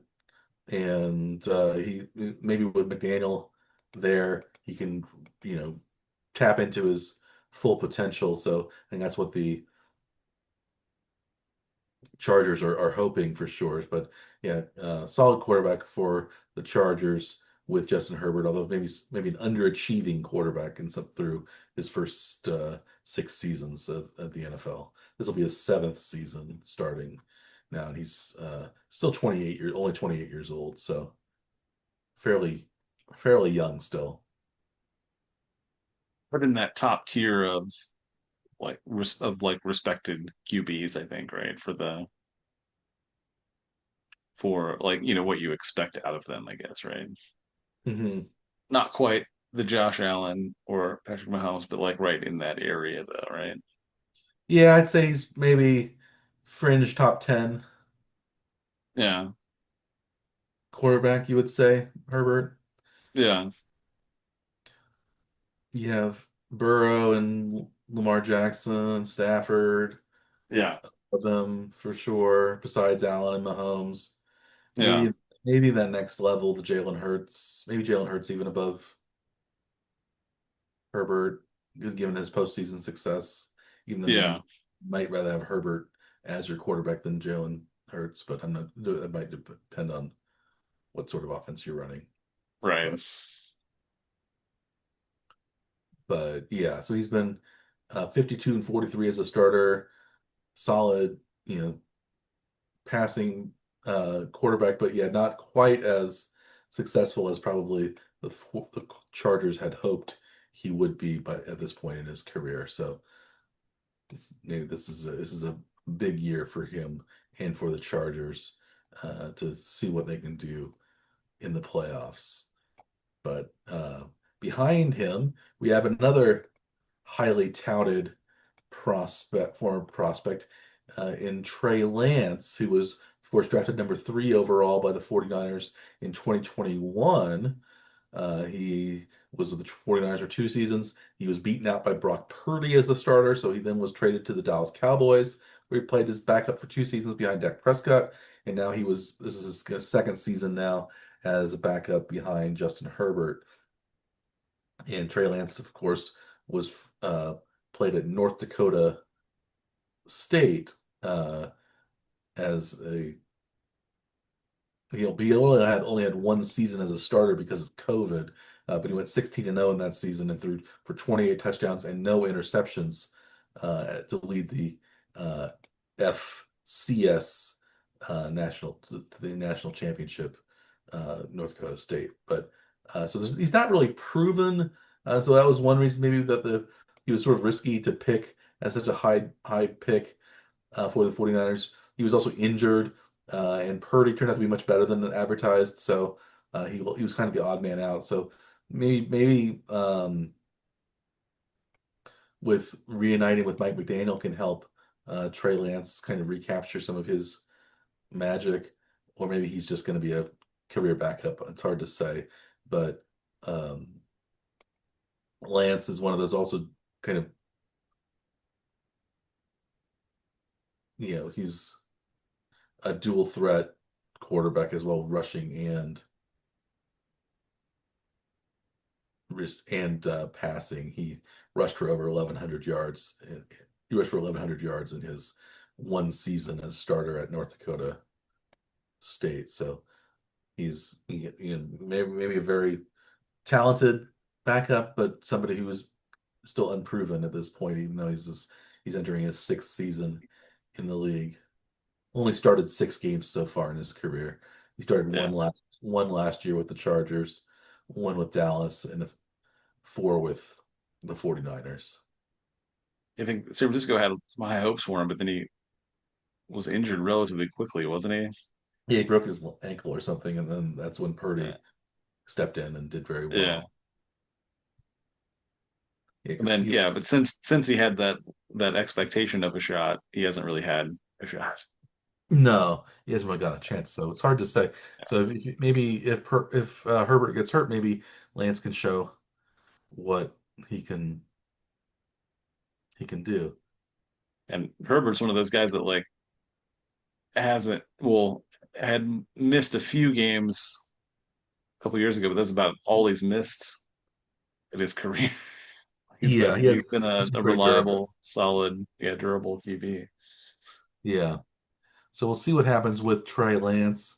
The third quarterback is DJ Uyunglele from Clemson. He played at Clemson, Oregon State, and Florida State in college. He was undrafted out of college. He was the successor to Trevor Lawrence as the quarterback at Clemson. Never could quite stick around there, but he's the third quarterback. Hasn't played at all in the NFL at this point, but he is 6'4", 250 pounds, big guy. Was a rush. He had some rushing ability as well. So somebody who has all this physical skills and talents, a little bit like Trey Lance, but somebody who hasn't put it together at least at the NFL level. So, and he has probably by far the hardest to pronounce name of any NFL quarterback, Uyunglele, from Samoan descent. Yeah, so he's only been in the NFL, was it just last year though, right? Wasn't that? Yeah, he's 25 years old now. Yeah. But yeah, he had what, at least three college stops, right? Wasn't it? Yeah, he played for Clemson, Oregon State, and Florida State. Was that just 3 seasons, or was that? He played 3 years at Clemson, two starting, 2 year starter, 1 year Yeah. starter at Oregon State, and then he finished at Florida State, but he injured himself, so he was only had 5 starts in for Florida State. Yeah. Because it seems like we've been hearing about him for quite a while. But yeah, that was like probably from the Clemson time, and then Mhm. after transferring. Yeah. Yeah, he was on he spent most of the last season on the practice squad Uh, with the Chargers, so probably this year he will also probably be on the practice. I would guess be on the practice squad with Lance as the primary backup uh, and of course Herbert as the starter. well, the expectation is that Herbert will like grind his way through the season without missing a game, and that's what you would expect, at least anyway. Yeah, So that's the hope. Yeah, that's why they probably only have three names on their roster at the QB. yeah, they aren't looking for yeah they don't, they have a developmental. They actually two developmental. The backups are both kind of developmental guys still, Yeah. Yeah. and Herbert's still fairly young, so they don't have an old veteran, which you might think they might, but they don't have Yeah. that. Well, Herbert is one of the most expensive QBs out there. With the two tenants of the same stadium are the two most expensive QB rooms in the Hmm. league. So yeah, Herbert's going to make 46 million this year, and yeah, he's under contract through the 2029 season. Yeah, Lance and Uyangalele are just under 1 year deals right now. So yeah. Okay. Well, let's move on then to the next team in the AFC West, the next easternmost team, the next westernmost team, I guess, after the Los Angeles Chargers. Moving That is east. The Las Vegas Raiders, and the Raiders are a team that it seems like have is one of the few teams that has a battle waging uh, to determine who's going to be the starter at the beginning of the season, and that's between Fernando Mendoza and Kirk Cousins. I think Cousins has been taking most of the starting reps so far, and Mendoza Mhm. taking the backup. So let's maybe talk about Cousins first, and then Mendoza. Sure. No, that so Cousins, of course, long time NFL veteran, former fourth round draft pick in 2012 out of Michigan State by the then Washington Redskins. That was the same draft where they drafted Robert Griffin, the RG3, in the first round. They also drafted Cousins in the fourth round, and Cousins actually ended up sticking around longer in Washington than RG3 did because of injuries. But so he played for Washington. He played for several years. He played for the Vikings for several years. Last 2 years, he played for the Falcons. Surprisingly, of course, the Falcons drafted Michael Penix to challenge Kirk Cousins and as the starter there. So he kind of had a checkered career with the Falcons, but he's been a solid player with both. Washington and Minnesota, four-time Pro Bowler. He's really a good quarterback in at his best. Uh, Maybe not when the lights are brightest. He's been seen Mm, as a mhm. player who plays well when the pressure is off and not in prime time. But he's had some he hasn't had much success on Sunday nights, Monday nights, uh, Right. primetime Kirk Cousins games. But he does have a winning record as a starter. He's thrown for nearly 300 touchdowns in his career, a 96.8 career quarterback rating. So 40 almost 45,000 yards. So a very good career, solid quarterback in his 14 seasons as an NFL player. But he was kind of beaten out by Michael Penix, or at least was pushed out by Michael Penix in Atlanta. Now he's brought to Las Vegas, where he's trying to regain the starter's role, he's but the Raiders have also picked up the number one draft pick overall, Fernando Mendoza. So of course they want Mendoza to succeed. So you know, even if Cousins is good, his days are going to be numbered Yeah. for up here. So yeah, Cousins is now, how old is Kirk? He is 38. 37, still almost 38. He'll be 38 in 8 days, Another week. Yeah. August 19th, 38. Um, but yeah, he's being challenged for the starting position by Fernando Mendoza, 22-year-old quarterback, first round draft pick, number one overall, national championship winner, former Indiana quarterback where he was undefeated 16-0 as a starter last year. He had been the quarterback at Cal before that for a couple of seasons. Uh, so he transferred to Indiana before of last year. He threw for 41 touchdowns, only six interceptions his last year in college. Uh, and he led, of course, Indiana to the national championship game. A very surprising team. You think Indiana's one of the worst football programs historically in college football, but they won the national championship and have been solid the last couple of years, and maybe are maybe a college football playoff threatened team again with Coach Kurt Signetti and his roster. So, but Mendoza famously grew up in Miami,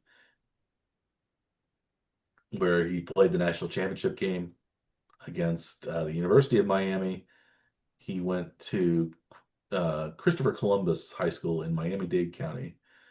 So he originally committed to play college football at Yale, but then he decided to sign with Cal Berkeley. So he's must be a pretty smart guy. So he's son of Cuban. His all four of his grandparents were born and raised in Cuba before immigrating to Miami in 1960. So he's a descendant of the first president of Cuba as well, Don Antonio Isidro Gonzalez de Mendoza Bonilla, according to the Wikipedia article. So he's There you go. Cuban, not royalty, but Cuban, uh, a great Cuban lineage. So for maybe the first Cuban quarterback to play of Cuban descent to play at a high level in the NFL. We don't have a lot of Hispanic or Caribbean uh, NFL players. So that's Yeah. kind of interesting. So yeah, that's so the question is not just if he's going to be the starter, but when he's going to be the starter. Is he going to get a year redshirting like Mahomes, or is he going to start sometime in his first year, like most number one overall draft picks will? So it probably will depend on how good the Raiders are, how well Cousins plays, if Cousins, or maybe I just be determined on preseason if Mendoza beats out Cousins. It's hard to say at this point. What do you think's going to be? What do you think's going to happen with Mendoza versus Cousins? Well, they did sign Cousins to a 2-year deal. The first year is basically a free year for the Raiders, and because he's still being paid 22 million by Atlanta for the way that he exited, the contract a year early from there. So it's a cheap season, so it's not really uh, something that the Raiders are probably worried about. So it seems like it would make sense to have him start and then, have Mendoza at least watch Cousins for at least a few games, at least the preseason anyway. Unless Mendoza just like takes the job. But they do have, they'd have him for a second year. So, but a $1.3 million cost to get a solid veteran NFL QB in Cousins is seems like you probably want to start that and then see what happens. If they just happen to be great with him or manageable, then it's fine. But you've got, the number one draft pick to hand it off to if they need to. Yeah, yeah. So So it seems odd to have a $10 million backup for a $1 million starter, though, right? yes, at least yes, I would say so. Usually you pay your starters more than you pay your backups, but Cousins is making more money, I guess, this year than overall than what Exactly. Mendoza is making. So that makes some sense. It's value for the Raiders, though. Yeah, good value for Yeah, the Raiders. Somewhat similar to what the Chiefs are getting when we'll talk about Justin Fields. They're not paying Fields very much compared to what he is making overall. The former team is paying much more for him than the current team. right. But we also moving on to the third quarterback on the roster is going to be Aiden O'Connell, who was the third quarterback last year, sitting behind Geno Smith and Kenny Pickett, who were the number one, number two uh, quarterbacks for the Raiders last year. But Aiden He O'Connell was has been the kind of starter. seen as a starter, right, at one time. Yeah, he started 17 games for the Raiders in 2023, 2024. Yeah. Uh, so he's had some time as the starter. He was challenging Gardner Minshew, I think, as the starter one year when they were there. So he actually played in the Chiefs game last year in 2025, and O'Connell led the Raiders to a victory over the Chiefs in Allegiant Stadium, their first win at home over the Chiefs Mm, since the stadium had been built. And that was, of course, without Mahomes playing. Well, it was the final game right. of the season, so that was not a very good game. But No. so In fact, it O'Connell, was one of the worst games you've probably seen, I would guess, right? If you watched yeah, most of them. I listened to it on the radio. I was driving during that time. It was the Raiders drafted O'Connell in the fourth round in 2023 out of Purdue, and he's been with the Raiders the last three seasons. So this will be his fourth season with the Raiders. Probably, yes, pencil in as the number three quarterback, but not the worst person to have as your third quarterback either. So somebody who's had some success, maybe not great success, but some success as a starter in terms of wins and losses at least. More touchdowns than interceptions. But Much deeper QB room with NFL experience than basically anybody we've talked about today, right? yeah, I guess so. Yeah, thinking about it. Yeah. Yeah, if your third quarterback has backup experience, has starting experience, then that's a little unique. Yeah. And then the fourth quarterback is Jacob Clark, just brought on this year, former 2026 or 2026 undrafted free agent, signed by the Raiders. Former, also he was born in Kansas City, former Missouri State and Minnesota quarterback. He basically didn't play much at all at Minnesota, transferred to Missouri State, where he had a couple of seasons as a starter and did fairly well. at least he's somebody who has compared to Matthew Caldwell, he's had a lot of success in the college ranks. So it's maybe you can see why he was picked as an undrafted free agent to be the fourth quarterback. Also, he's almost 6'5", big guy, big arm probably. So he's he's the fourth quarterback. There's he was the uh he led the Missouri State it's the Bears, right? Missouri State Bears to their transition from the FCS to FBS Mm. last year. The Missouri State is in Conference USA. Yeah, they're the Bears. Conference USA now.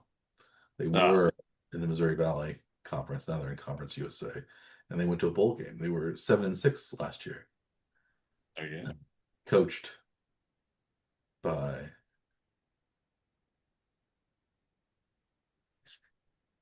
who's their? He was. Where even is Missouri State It's, University? it's Springfield. It was where It's former Southwest Missouri State. Oh, okay. Yeah, this is in the renaming era. Yeah, So they've what been used to be Southwest Missouri State. Okay. they've been Missouri State since It's been a probably while. 20 years now, probably almost. Yeah. I'm trying to think when they switched. 2000, yeah, 2005 they switched Jeez. names. So that's about 20 years, 21 years. Yeah.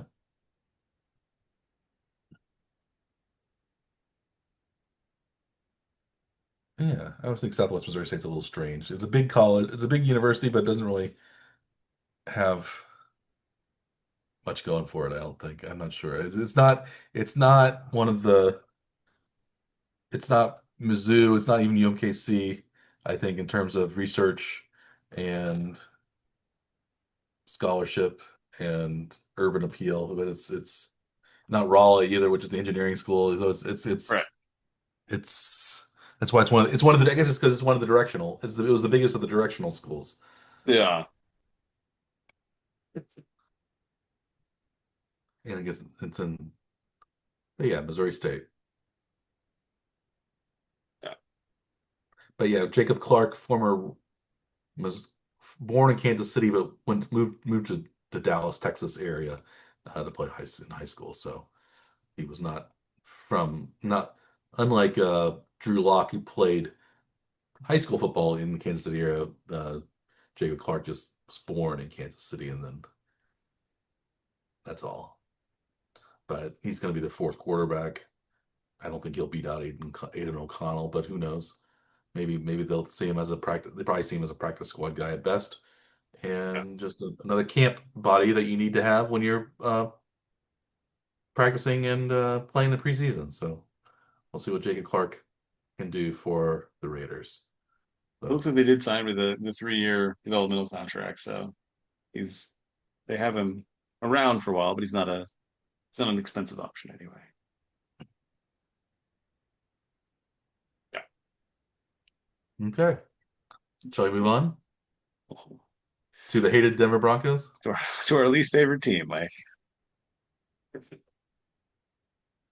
Yeah, so the But Broncos. but your favorite one of your favorite QBs to talk about anyway, right? Yeah. So there are only three quarterbacks in the Broncos quarterback room. Starting with their starting quarterback who was injured at the end of last year during the playoffs. So we'll see how he comes again. We'll see how he plays at the beginning of the season, coming off his injury, a fairly significant injury, maybe not as significant as what Patrick Mahomes suffered, but fairly significant. He broke his ankle in the AFC divisional game against Buffalo that they won, and then they lost in the next game to the Patriots in the championship game when it was Bo Nix. Uh, it was what Jarrett Stidham was playing, so the backup. But Bo Nix, who we talk about a lot on this podcast, because his name is only 5 letters long, his first and last name, Bonix. It's Bo is not short for anything. It's not. Simply his first name, Bonix. It's not Not the Nixon. Beau, Bo. Yeah, Yubo. It's not Nixon. It's just Nix. His Yes. middle name Chapman has more letters than his first and last name combined. But Fine. that's Bo Nix. He's 26 years old already. In his Will be in his third NFL season. He played at Oregon and Auburn as an before he was drafted in the first round in 2024 as the number 12 overall pick by the Broncos. He's a 24-10 career record as a starter, so very solid. He's led Denver to the playoffs 2 consecutive years under Sean Payton. He had probably a slightly better season his first year in terms of numbers than his second year, but he was solid both years.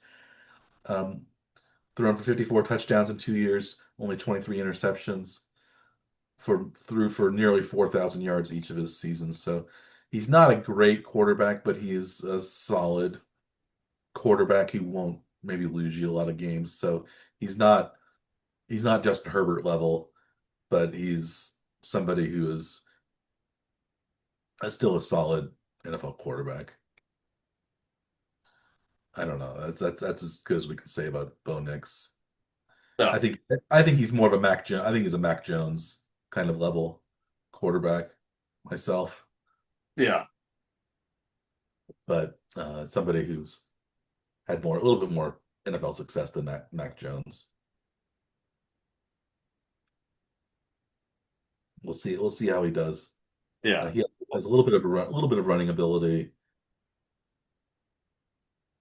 Yeah. His early games, though, he was, not known for making a lot of passing attempts, even, right? Wasn't he one of the fewer passing attempts by any QB typically in a game? Yeah, he didn't throw a lot of passes. He threw for uh yeah, he was mostly a hand the ball off, running. It was a rush heavy offense Yeah. under Sean Payton. Payton's more of a passing minded coach, so they'll probably start throwing more as time goes on. But yeah, Nix is a decent quarterback. He is the starter. Uh, there's probably a I would say maybe a battle for the backup between Jarrett Stidham and Sam Ellinger, both of whom are decent backups, perhaps. Jarrett Stidham, drafted by the Patriots in 2019 in the fourth round, former Auburn quarterback before Bo Nix got to Auburn. And Jarrett Stidham, of course, played as the starter in the Broncos' AFC Championship loss to the New England Patriots in that weird game that had a snowstorm in the second half that basically ended the game at halftime because there wasn't much either team could do after that during the snowstorm. Um, but yeah, he's only started 4 games in his career in the regular season, 1 game in the playoffs. So not a ton of success or a ton of experience for Stidham, but he's been around for a while as a backup. So yeah, I don't know. Do you think Stidham is the backup, or do you think it's Sam Ellinger, uh, former sixth round draft pick in 2021, former Colts starter at least for a little while. In 2022, he started 3 games. He didn't play at all the last 2 seasons for Indianapolis and Denver. Ellinger, former University of Texas quarterback, again drafted in 2021. This is another odd QB room by salary. Bo Nix is pretty inexpensive, only $5.1 million for this season, but Stidham's actually being paid $8 million this season. How much? So And Ellinger is paying he signed a 1 year, $2 million contract extension with the Broncos, so he's yeah, only 2 million a year. So I guess so Stidham is getting paid the most. So maybe he's Yeah, the you would expect that he would be the the presumptive backup, or yeah presumptive backup. and he did get some playoff experience last season then too. Yeah, so I guess probably it's a, So, but it might be a, you can see a battle for the backup between yeah, Ellinger and Stidham. it would be like you would expect that the thumb would be on the scale for Stidham because of his experience last year. Yeah, And then, if Ellinger like lit the world on fire in the preseason, then maybe it's closer battle than you think, but that's not the expectation anyway.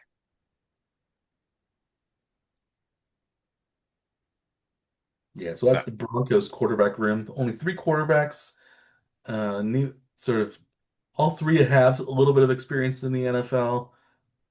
Bo Nix as the starter, but you would say it's hard. You might say that if Bo Nix goes down, there's not really a great backup option behind him. So maybe that's something we like here at the Morning Tech Power that the Broncos don't have a Kirk Cousins or a Yeah, super super oh, deep room. Gardner Minshew type backup, but I they did, have.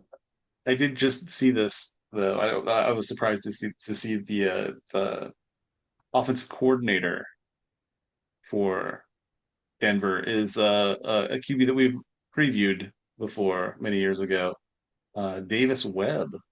Ooh, Davis Webb's the offensive coordinator. Yeah, he's worked his way up to the OC position.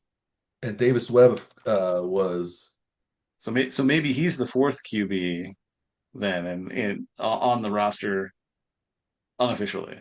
yeah, well, Davis Webb famously was the quarterback that was supplanted as the starter in Texas Tech by Patrick Mahomes.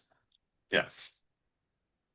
And then Webb transferred to Cal, Yeah. where he was drafted by the Giants in 2017, the same year that Mahomes was drafted by the Chiefs. And now he's, of course, in coaching. So Davis Webb. Yeah. So yeah, even guys that we've previewed are now in OC positions, Mike. It says that Sean Payton announced at the NFL Combine that Webb would be calling plays for the offense during the upcoming season, marking the first time Payton had delegated this duty during his career as head coach. So he must have Webb very hold him in high esteem as the offensive coordinator for the Broncos. We'll see how that goes. Hopefully not very well. Yeah, We wish not very much success for the Broncos here at Power exactly. Hour. We wish them the least of success possible. So, would you dislike the Broncos more or the University of Kansas more, Dr. Scaff? Oh, just in general? Yeah. Oh, can't Kansas. It's a proximity thing though, because I have to hear about it all the time. So, would you rather have the Broncos win the Super Bowl than the Jayhawks win the the basketball national championship? I mean, either is a nightmare scenario, but yes, it's far worse being in a town full of Jayhawks people if you don't want them to be happy about anything because they will not stop talking about it, Mike. So you don't ever want that. Never ever want that. I would say I'd rather have the Jayhawks win than Denver win. But that's from you being not in the Kansas City area, so that makes it easier to handle it. Yeah, but then I also think that the teams that I like, the only team that I like that has a really good chance of winning the Super Bowl is the Chiefs. So if the Denver wins it, the Chiefs aren't going to win it that year. Yeah. So But I mean, like, I am a Chiefs fan and I'm in Kansas City, so if the Chiefs win, everybody's happy. But I'm in Kansas City and the Jayhawks win. That's unpleasant. only many people are happy, but many people are not happy, I suppose.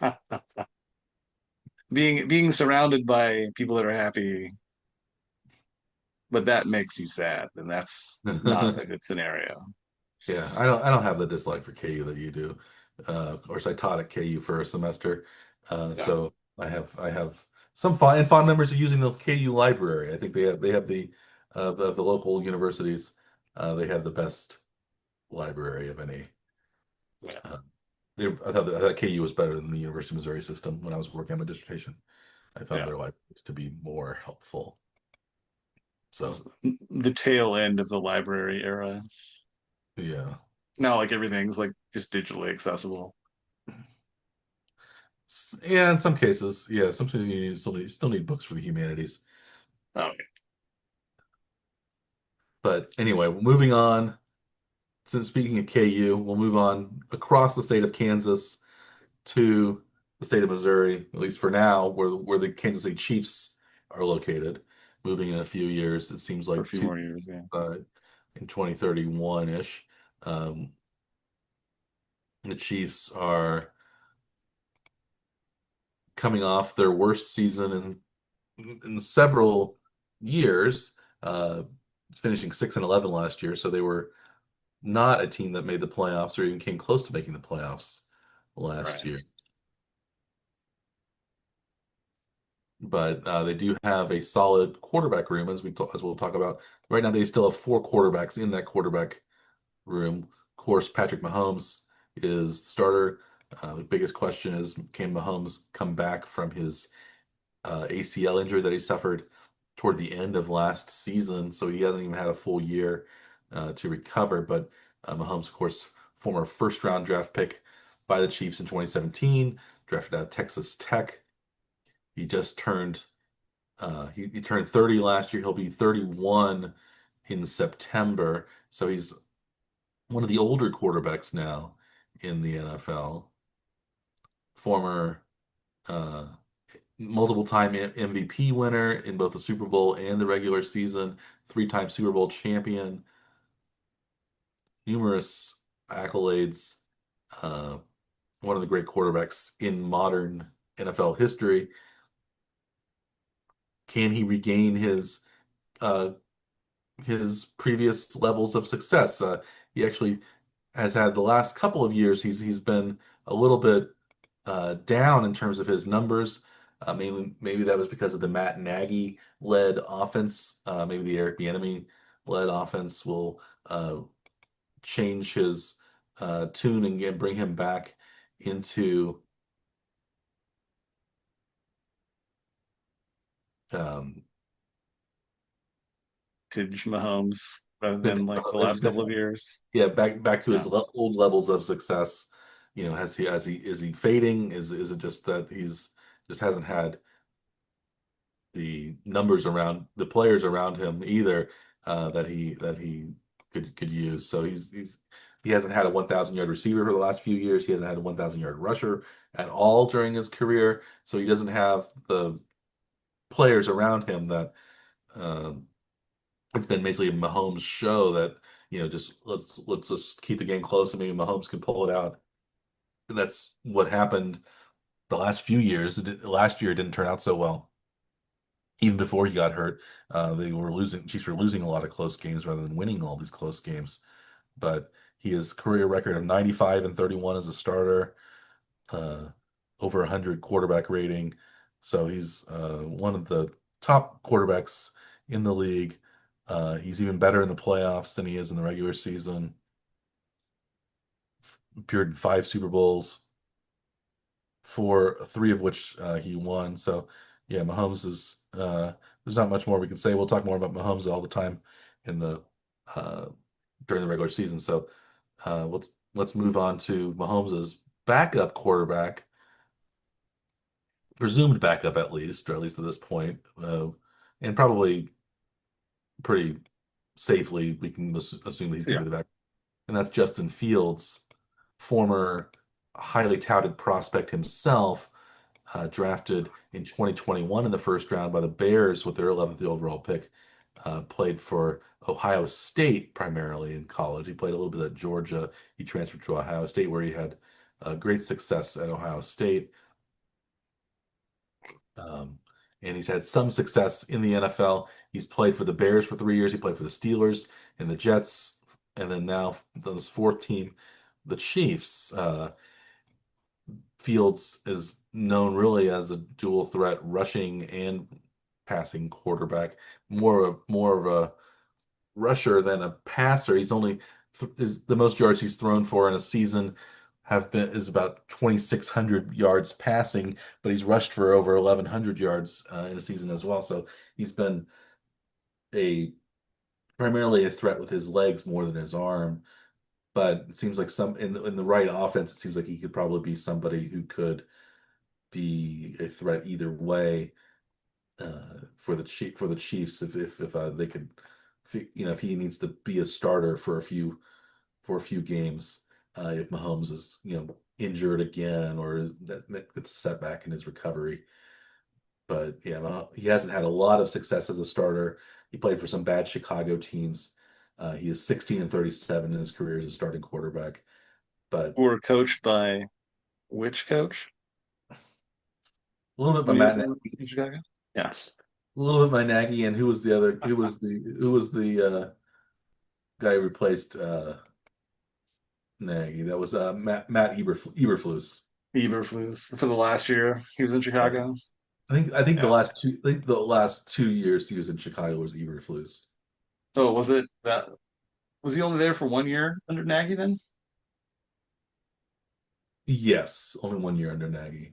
Okay. His rookie year was Nagy. Okay.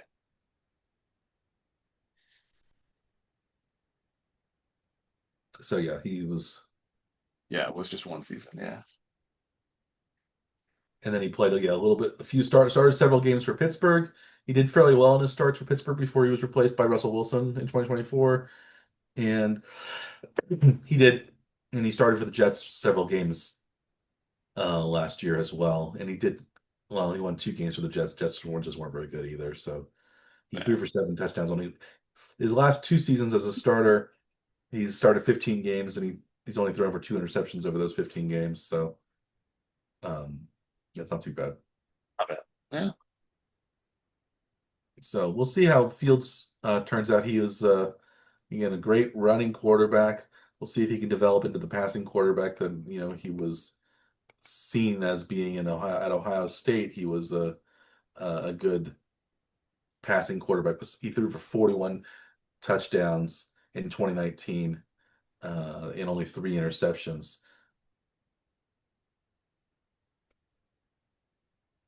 So that was his best season in college. He also, he didn't run it nearly as much in college as he has in the NFL either. So he's maybe become seen as more of a running quarterback in the NFL than he even was in college. So, but yeah, Fields is 6'3", 227 pounds, a big, for almost Mahomes size, but more of a runner than Mahomes. He has the NFL record for the most rushing yards by a quarterback in a regular season game, 178 yards. A lot of yards for a QB. Yeah. Yeah, But so I he's think so I think that's a really solid. Chiefs have a solid backup. I think better than most of the other teams in the division. yeah. I'd say better than Fields is I think more experienced than Lance. He's more experienced right now than Mendoza is as well, Yeah. and more than either. I think is higher upside than either Stidham or Ellender. So I think the Chiefs have a very good backup in Fields, and they're paying him not very much money. He's getting $11 million this year, but only 3 million, I think, are the Chiefs 3 million paying. for the Chiefs, yeah. Yeah. Uh, yeah, So like as Chiefs fans, like, we hope that Mahomes is able to start, but if Fields does have to take a game or several games or whatever portion of the season, I think we feel pretty comfortable with him there yeah, I as think so as too. fans because we know that he's more than capable of being an NFL QB. Yeah, And that, I mean, this is by like probably by far the highest caliber of backup that the Chiefs have had in a long, long time, though, right? Don't you think? maybe. I think he's better than Minshew. I think was solid. backup. But yeah, It, he was not they've like never kind as of gone through like a progression of like getting, never as highly more like touted. career backups, not like, solid starters, but, just guys that you could be confident to finish a game or to play one Yeah, game or something like that. But and not, Matt I mean, Moore and Bortles and um yeah, there's been you wouldn't want to have an extended Lane portion of the Gabbard. season with basically any of those guys, I don't think, right? Yeah, Minshew was the most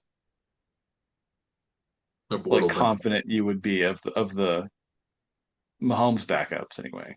probably. Yeah. Until now, I think Fields is even more we like fans would be more comfortable with him playing if necessary.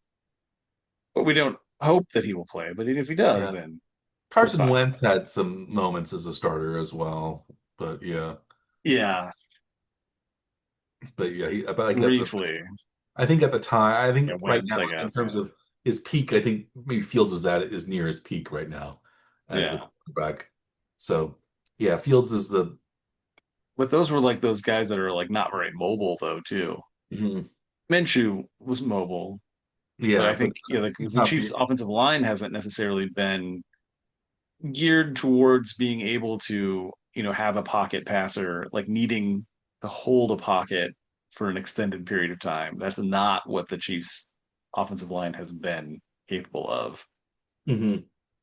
So, the Wentz type was it's a nice idea, but it didn't seem like the team was actually built to be able to handle having a statue type QB, right? Yeah, yeah, I think yeah, if Mahomes goes down, I think Fields is the best probably backup the Chiefs have had for a while. For a while, Yeah. and their third quarterback is an interesting prospect as well, drafted in the seventh round this year.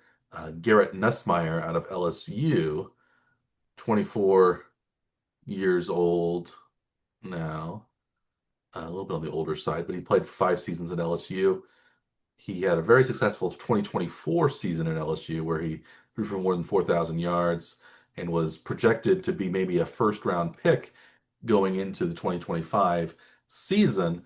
But his 2025 season was kind of marred by injuries and it never quite panned out. So Nussmeier didn't really, uh, his stock dropped, and he ended up sinking all the way to the seventh round in the draft, where the Chiefs took him at the number 249th overall pick. So fairly late in the seventh round as well, I think. So, but Nussmeier had a lot of hype going into the season. So I think maybe this is a bargain that the Chiefs got. They bought it. They bought low on Nussmeier, and maybe Nussmeier can be developed at least into the long-term backup for the Chiefs because I don't think they'll be able to keep Fields very long. So I think Fields probably wants to be a starter somewhere if he can work his way back into that mix. But I think working under Mahomes for a year or two will be what Fields would maybe see as a revitalize his career. But yeah, but Nussmeier, yeah, I think he's Nussmeier lost the starting job to Jaden Daniels in 2022, and eventually once Daniels left, he became the starter. So that makes some sense as well that he wasn't start he had a couple of years where he didn't really play very much at LSU because of Jaden Daniels, but Yeah. he's had a solid college career, and yeah, I think he's not really again not a running quarterback, more of a pocket passer, not very mobile, very very different from Fields, but more similar to maybe Mahomes. Maybe I guess Mahomes is more mobile probably than Nussmeier is as well, but Holmes with a wearing a knee brace and maybe not moving around as much. yeah, but maybe Nussmeier they can see as an upgrade to. Shane Buechele, who was the uh, sort of one of the quarterbacks at the end of the season last year. Buechele is back with the the Bills. He was with the Yeah, Chiefs for a while, back with and then to the Bills, back to the Chiefs last year for a little bit, and yeah. then to the Bills. We'll talk about Buechele when we get there. But If he's still on the roster by then, if he's still on the roster by then, we can because still that'll be might. like 3 weeks from now that we get to the Yeah, East we'll get Coast. the East. Yeah, we'll get the East. That'll Yeah, be later. So we'll have to check and see. yeah. He'll probably still be there. But right now, the Chiefs still have their fourth quarterback, somebody who ended up playing quite a bit last year for the Chiefs and was not much of a success in his playing time, but had a few bright spots here and there. And that was Chris Oladokun. And Oladokun was a former seventh round pick himself in 2022 by the Pittsburgh Steelers. He was plucked off the practice squad from Pittsburgh and brought to Kansas City also in 2022, but Oladokun's been kind of the fourth or third quarterback for a while now on Kansas City. He played at South Dakota State, Samford, and South Florida in college. Ended up starting two games last year for the Chiefs in the towards the end of the season. He threw for 234 yards, 235 yards, one touchdown pass in those two games. But yeah, basically, the Chiefs had a hard time moving the ball, doing anything on offense without Mahomes. And if I think if the Chiefs had more offensive weapons, maybe Odokin could have done better. But Mahomes really elevates the team so much, and then kind of really saw how much he elevated the team when he went out. So. Yeah, Moadokin probably is probably on the outside looking in, I would guess, as the fourth quarterback since he didn't have a lot of success in the regular season, but he's probably another practice squad type guy. I think this is his last chance at sticking around on the Chiefs roster this season. Probably, since I think they're going to keep Nussmeier.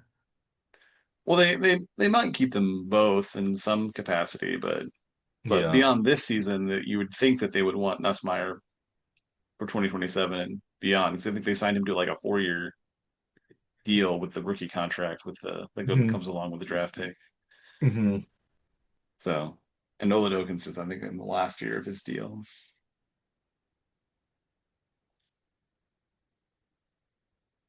So, Well, that's the. like contracts, you would expect Nussmeier to be around longer term. hmm Yeah, yeah, Well, I guess those are the quarterback rosters in the NFC West and the AFC West. We've gone through all eight teams and the 30-ish quarter the 30-ish quarterbacks on those eight teams. yeah, yeah, So right around there. a very thorough, survey, and we'll be back next week with the AFC and NFC South. So we'll be back next week with those quarterback and those previews. So be on the lookout for that. We'll also talk more about the Royals and more about the Chiefs and more about whatever other topics interest us. Maybe we'll talk more about uh, Rookie of the Year or Child actors, and child actors and the we'll hear management. more 80s impressions of characters from television shows. Yeah, I'll do my Alan Thicke impression next year, next week. One, or you're gonna need a different one every week now. You have to like be thinking ahead. Yeah, I really only have it's only the Tony Danza that I've got. So anyway, Angela, that's how I said it. You're gonna have to work that into like a soundboard thing where you just like push the button and that just Samantha, pops up. Mona, yeah, Jonathan. He's usually most exasperated at Mona. That's what he would, yeah. Right. Mona was the Blanche of that show. She was the hot to trot older woman that was always on going on dates and things like that. So, Right. but she wasn't that old. She's probably like the Golden Girls. They weren't that old when they were actually on the show, but they seemed like they were really old. Yeah. Yeah, Ruby Clanahan was born in 1934, and the Golden Girls started in 1985. So she was 51 when that show started, but they were seen as very old and Right. over the hill. But nowadays, we would say that's not nearly that old. But So the characters were supposed to be, I mean, they were they were supposed to be 50s older and than that, 60s. though, They weren't were they? 50s and 60s, I think, maybe 60s. Yeah. Hmm. Well, Estelle Getty was supposed to be really old, but she was Yeah. I think, the youngest of them all but she just played. She played old.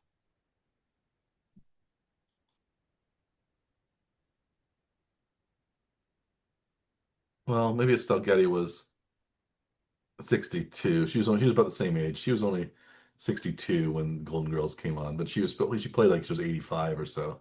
Yeah. Yeah. Anyway, No. we'll be back next week with another exciting episode of NFL quarterback previews and Major League Baseball news, Chiefs news, and all sorts of other stuff that you'll have to wait and see, and we won't even know what will strike our fancy until it actually happens. So it's hard for us to predict as well. So we'll be back next week with another extra long episode probably of the Power Hour.